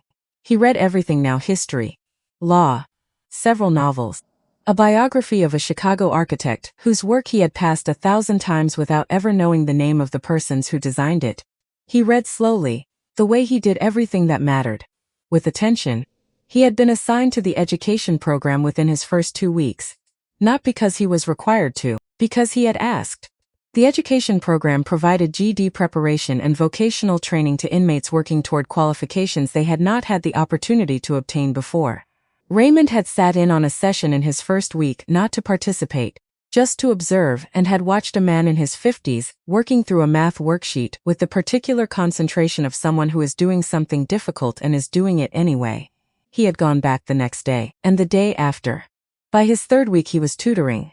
Not officially he was just an inmate with time on his hands who happened to have a working knowledge of accounting and property law, and a variety of other subjects that turned out to be useful in a GED But the education coordinator, a woman named Phyllis, who had been running the program for 11 years and who had the specific, durable patience of someone who has watched a very long parade of men trying to figure out who they are, noticed, and without making a thing of it started directing men to Raymond's table. He had not expected to find this, had not planned for it. Had arrived in Duluth with the intention of serving his time correctly, not complaining, not causing problems, not asking for accommodations that weren't standard, and had discovered, accidentally, that the specific skills and knowledge he had accumulated over 62 years were genuinely useful in a context he had never imagined. One man in particular he remembered: Marcus, 53 years old, had done 13 years of a 20-year sentence, was working toward his ED, was going to be released in 8 months, had a daughter he hadn't spoken to in 6 years, and was trying to work out, mathematically and practically, whether there was a version of the future in which she would talk to him again. Raymond could not answer that question. That was not math. That was something else. But he could help Marcus work through the percentages on a compound interest problem. He could explain the difference between gross and net income in a way that actually made sense. He could walk someone through the logic of a tax return step by step, which turned out to be, in this specific context, with this specific population of men who were going to have to navigate financial realities they had not previously navigated, genuinely important information. He thought about James Washington, who had done his job correctly, who had been an accountant for 18 years in the south side of Chicago, serving clients who needed good, honest, precise work, and who got it from him. Was that not James Washington? Would never be. The comparison was not one he would draw. But he understood, sitting at that table helping a man in his 50s work through compound interest calculations. Something about what it felt like to use what you knew in service of something genuinely useful to someone else. He had not felt this before. Not in 25 years. Maybe not ever. He sat at the table and worked through the numbers. He was released on a Thursday. Of course he was. He would tell Bricks this later, and Bricks would say nothing, would simply nod in the way of a man who is accustomed to the universe doing that appear to have meaning without confirming whether they actually do. It was March. Chicago March, which is its own meteorological category. The month that is technically spring and practically winter and emotionally something in between. The month that the city endures because it has no other option. The sky over Duluth that morning had been the pale gray of something that was considering change, but had not committed to it. The drive south Bricks had driven up the day before, stayed at a motel 20 minutes from the facility, would not have done it any other way, though neither of them would say this out loud, took 4 hours through Wisconsin and into Illinois and eventually into the outskirts of Chicago, the particular approach to the city from the north that Raymond had made hundreds of times, and which always had the same quality of return. City assembled itself. Piece by piece, first the sprawl of suburbs, then the industrial zones, then the distinctive skyline, geometric and assertive against the March sky. A city that was never interested in subtlety, that announced itself clearly and without apology. Bricks was in the parking lot, standing next to a sensible gray sedan. Nothing particular about it. The kind of car that does not announce itself, which was probably why Bricks had chosen it. They looked at each other for a moment. 22 years, 14 of them working directly together. The specific accumulation of shared knowledge and shared risk and shared silence that constitutes a certain kind of friendship, not the easy kind, not the kind built on common interests and good times, but the kind built on being present for things that required presence. The kind that doesn't need to announce itself. Bricks said, "You look like you lost weight. Duluth is not good for the appetite." "I imagine not." They got in the car. Bricks drove. Neither of them spoke for a while. There are reunions that require speech and reunions that require the accumulation of shared silence before speech is possible.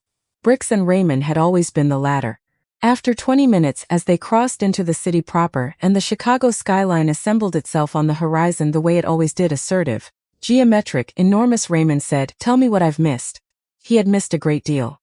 The ordinary passage of time, the small changes that accumulate in a city over 2 years, and some things more specific. Donovan's chop house had not been seized.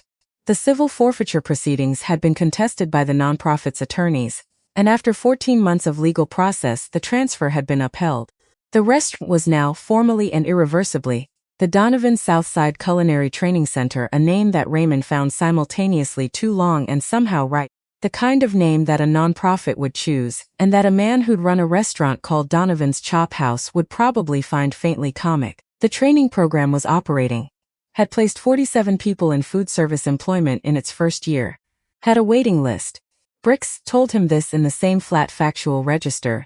He used to report everything, and Raymond listened in the same way he listened to everything, but he felt something when he heard the number. 47 people. He thought about what 47 jobs meant. Not just to the 47 but to the people connected to them, the dependents, the children, the specific downstream arithmetic of employment that reaches into the families it touches. He thought about James Washington, who had been an accountant for 18 years, who had touched the finances of how many families, who had helped how many people file correctly, document properly, protect themselves from the specific vulnerability of financial incompetence in a world that would exploit that vulnerability without hesitation. Numbers. It was all numbers if you thought about it long enough. Not cold numbers, not abstract ones.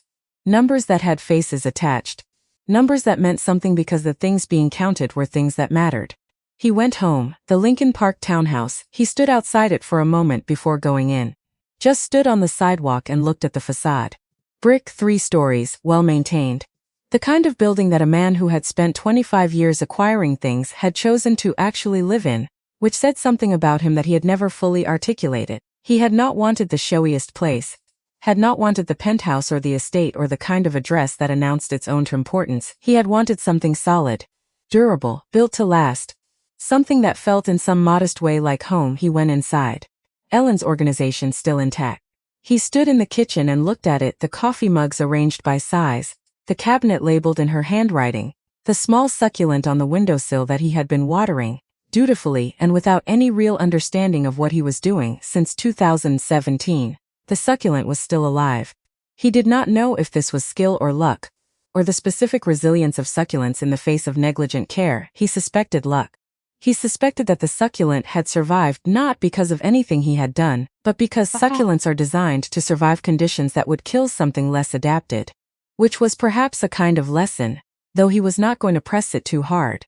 He stood in the kitchen and looked at Cillian's handwriting on the cabinet label. She had labeled the cabinets when they moved in.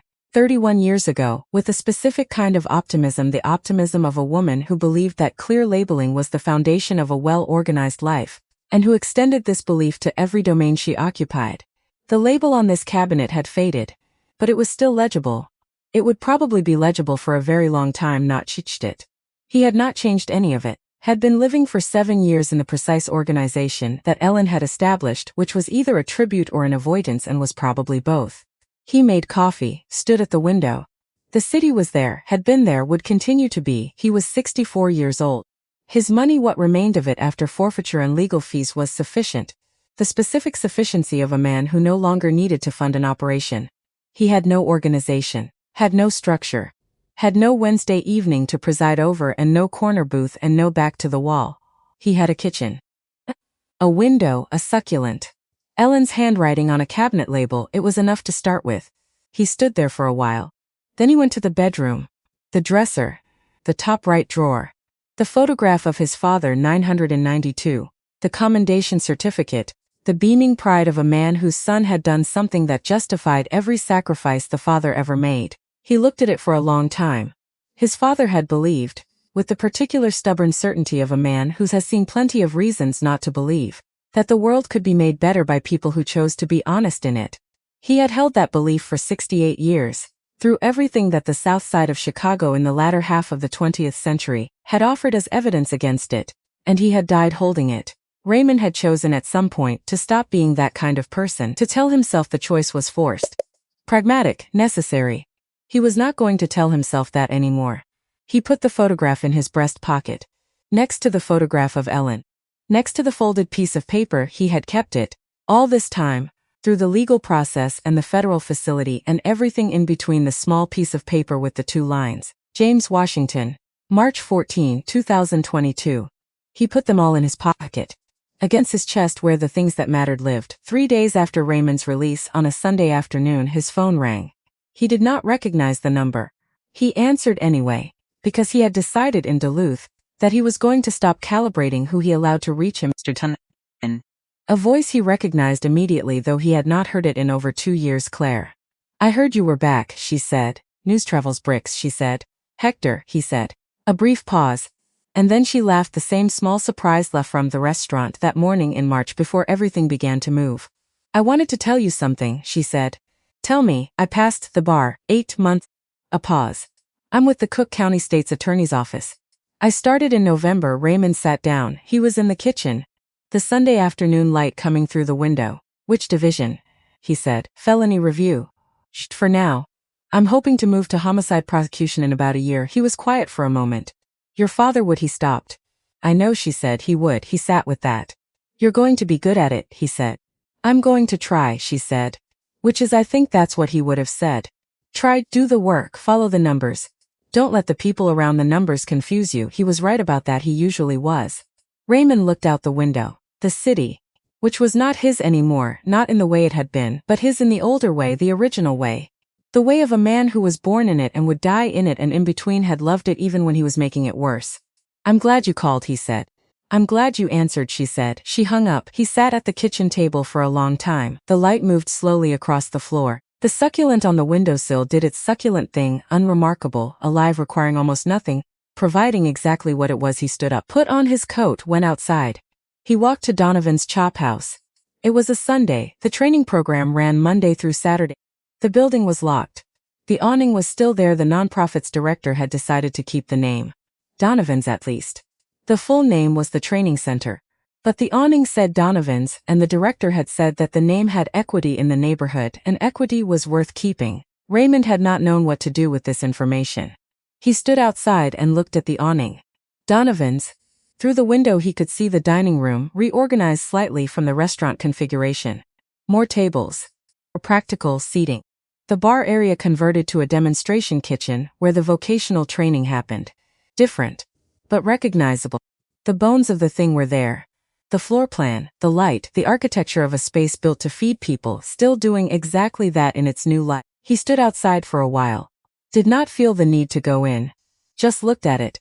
He thought about the specific way that things end and begin. The way an ending is not always the opposite of a beginning, but is sometimes the same moment, seen from different angles. The way a restaurant becomes a training center, and in doing so does not stop being a restaurant. It stops being what it was, and it starts being what it can be. And both of those things are true at the same time. He thought about Ellen, about what she would have said standing here beside him, looking at this awning, knowing what it represented, and what it had cost. He thought he knew. He thought she would have said, Raymond, you took long enough, but you got there. He thought she would have meant it kindly. That was the thing about Ellen, she always found the way to tell the truth with kindness. Not softening it, not making it smaller than it was, but delivering it with the specific care of a person who understood that the truth is most useful when it doesn't destroy the person who receives it. He had spent 31 years married to that woman. Had spent 7 years since her death, slowly understanding what those 31 years had given him, and how much of it he had not fully appreciated until she was gone. That was the way of it. That was how it always was. The understanding came late. If it came at all, he put his hands in his pockets, felt the photographs, the piece of paper. He had been carrying these things for a long time. He thought, for the first time, about what it would feel like to set them down. Not to lose them, not to forget them, but to stop carrying them in the urgent close way of a man who needs reminding, and to keep them instead in the quieter way of a man who simply knows. He thought about James Washington. About the numbers followed correctly. About the file sent at 11:17 p.m. with a password only a daughter would know. About Petra Halverson pushing her glasses down and listening. About a young woman sitting across from him in a quiet restaurant and not looking away. About 22 months in Duluth and 47 people employed, and a man in his 50s working through compound interest at a table by the window while the northern cold pressed against the glass. He thought about all of it. Let it be what it was. Irreversible, real. Then he turned up his collar against the March wind. He walked south toward the lake. Because the lake was always there too, and it didn't care. And sometimes that was exactly what you needed, something enormous and permanent, and completely indifferent to your particular human situation, pressing against the edge of the city, with the patience of something that has been doing this for 10,000 years, and will be doing it for 10,000 more. He walked to it. Stood at the edge. The water gray-green in the March light, cold, moving. He stood there for a long time. Not thinking about anything particular. Just present, 64 years old. In the city where he was born, watching the lake do what it had always done. Alive. Which was when everything else was accounted for. When all the weights were placed on all the scales, and the arithmetic was complete, which was in the end enough. And then he walked back into the city. 3 weeks after Raymond's release, on a Tuesday in late March, he walked into the Cook County State's Attorney's office and asked to speak with Claire Washington. The receptionist called back. He waited in a plastic chair in a waiting area that had the institutional quality of government offices everywhere, fluorescent lighting, a water cooler, a poster on the wall about victims' rights, the particular odor of carpet that has been cleaned many times without ever quite becoming clean. Claire came out 7 minutes later. Gray suit. Hair pulled back, the carved wooden bracelet on her left wrist as always. She was carrying a case file. She looked like someone in the middle of a workday who had been briefly interrupted by something worth being interrupted for. She looked, Raymond thought, like her father must have looked. Carrying his CPA files, walking into a meeting. A man doing his job correctly. Mr. Donovan's? She said. I won't take much of your time, he said. He reached into his coat pocket, took out the piece of paper, worn now at the fold lines, from 2 years of being carried and unfolded and refolded. The ink still clear, still legible, 2 lines. A name and a date. Held it out to her. She looked at it. Looked at him. Keep it, she said. He looked at her. Keep it, she said again. He would want you to remember. Raymond looked down at the piece of paper in his hand. The thing that had started all of it. The thing that a young woman had folded with care and placed in a check presenter, at exactly the right moment in exactly the right way. Because she had waited 8 months and done her work, and chosen her moment with the patience of someone who understood that timing is the difference between a fact and a fact that matters. He folded it back. Thank you, he said. Don't thank me, she said. She was already turning back toward the hallway. Already moving back into the work, the cases, the files, the specific daily discipline of a woman who had decided what she was going to do and was doing it. Claire, he said. She paused. He was right to trust you with it, Raymond said. She did not turn around, but he saw from the set of her shoulders the specific quality of them, the held breath quality of a person receiving something that matters, that she had heard him. She walked back into the office. The door closed.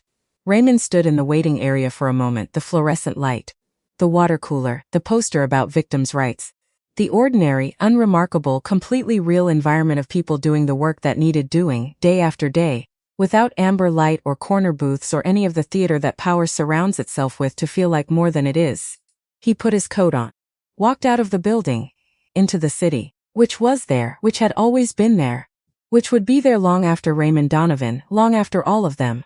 As for what happened to the others, Garrett Cole cooperated extensively with federal prosecutors. He provided documentation and testimony that the government found genuinely useful.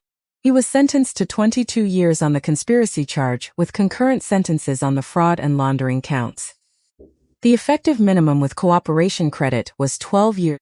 He was 56 at sentencing. He has not appealed his conviction. He reads a great deal. He does not make things with his hands. He sits with what he did, which is its own kind of sentence and the only kind that fits. Conrad Vale was arrested 14 months after the Tribune article published, not in Nassau. In a city in Florida that was not on anyone's initial list, which was probably why he'd chosen it. The assumption that the obvious choices were being watched and the non-obvious ones offered more time. He was right that they offered more time. 14 months was considerable by the standards of these things. But the documentation that Petra Halverson had published in the Tribune, combined with the cooperation that Garrett Cole and Raymond Donovan had both provided to federal investigators, had built a case that was patient in the way that good cases are that waited. That continued accumulating while the subject moved from one city to another, thinking he was ahead of it. He was not ahead of it. He was never going to be ahead of it. Because James Washington had followed the numbers. And his daughter had opened the file. And the truth, the specific documented, forensically verified truth does not go away, because the people it implicates have moved to a city that is not on anyone's initial list. Conrad Vale was extradited, tried, convicted on 7 counts including conspiracy in connection with the Joachim. He appealed on 3 grounds. He lost all 3. He was sentenced to 19 years. He was 62 at sentencing. Pet Halverson was nominated for a Pulitzer Prize for the article. She did not win. She described her non-win with the specific equanimity of a woman who has been doing this work for 34 years and understands that recognition is a pleasant occasional side effect of good work, and not the work itself. She is still at the Tribune. She is still filing. Lou Decatur, the man who received Garrett Cole's phone call at 9:40 p.m. on March 14, 2022, and who was in a parking garage on Wabash 40 minutes later, was arrested in Cincinnati 8 months after the Tribune article published. He pled guilty to second-degree murder in exchange for testimony against Garrett Cole. He is serving a sentence in Ohio. He will be eligible for parole in 11 years. This is the kind of outcome that the law produces and that justice, as a separate concept, does not always endorse. James Washington remains deceased. He remains a certified public accountant who did his job correctly, who followed the numbers, who sent his daughter an encrypted file with a password only she would know, who did not survive what he found but made sure what he found survived. His name is on the article. His name is on the court document. His name is spoken aloud in the halls of the Cook County State's Attorney's Office by a woman in a gray suit with a carved wooden bracelet on her left wrist, who has not forgotten and who will not forget, and who is doing every single day the thing that honors the fact of him without requiring his death to have been worth it, because it was not worth it. Because no death is worth it. Because the only thing you can do with something that costs everything is make sure it counts. She counts things. Her father taught her that. On the 14th of March every year, the date on the piece of paper, the date that stopped Raymond Donovan cold in a corner booth 11 years into his Wednesday evenings, Claire Washington places flowers at the memorial marker in the parking structure at 211 North Wabash Avenue. Not because she has to. Not because anyone told her to. Because James Washington followed the footsteps in a world that was designed to make that dangerous, and the least his daughter can do is show up on the anniversary with something that blooms. She goes alone. She stays for 10 minutes. She thinks about him, then she goes back to work. Because that is what he would have done, because that is what he did. Because the numbers don't wait. And neither does the truth.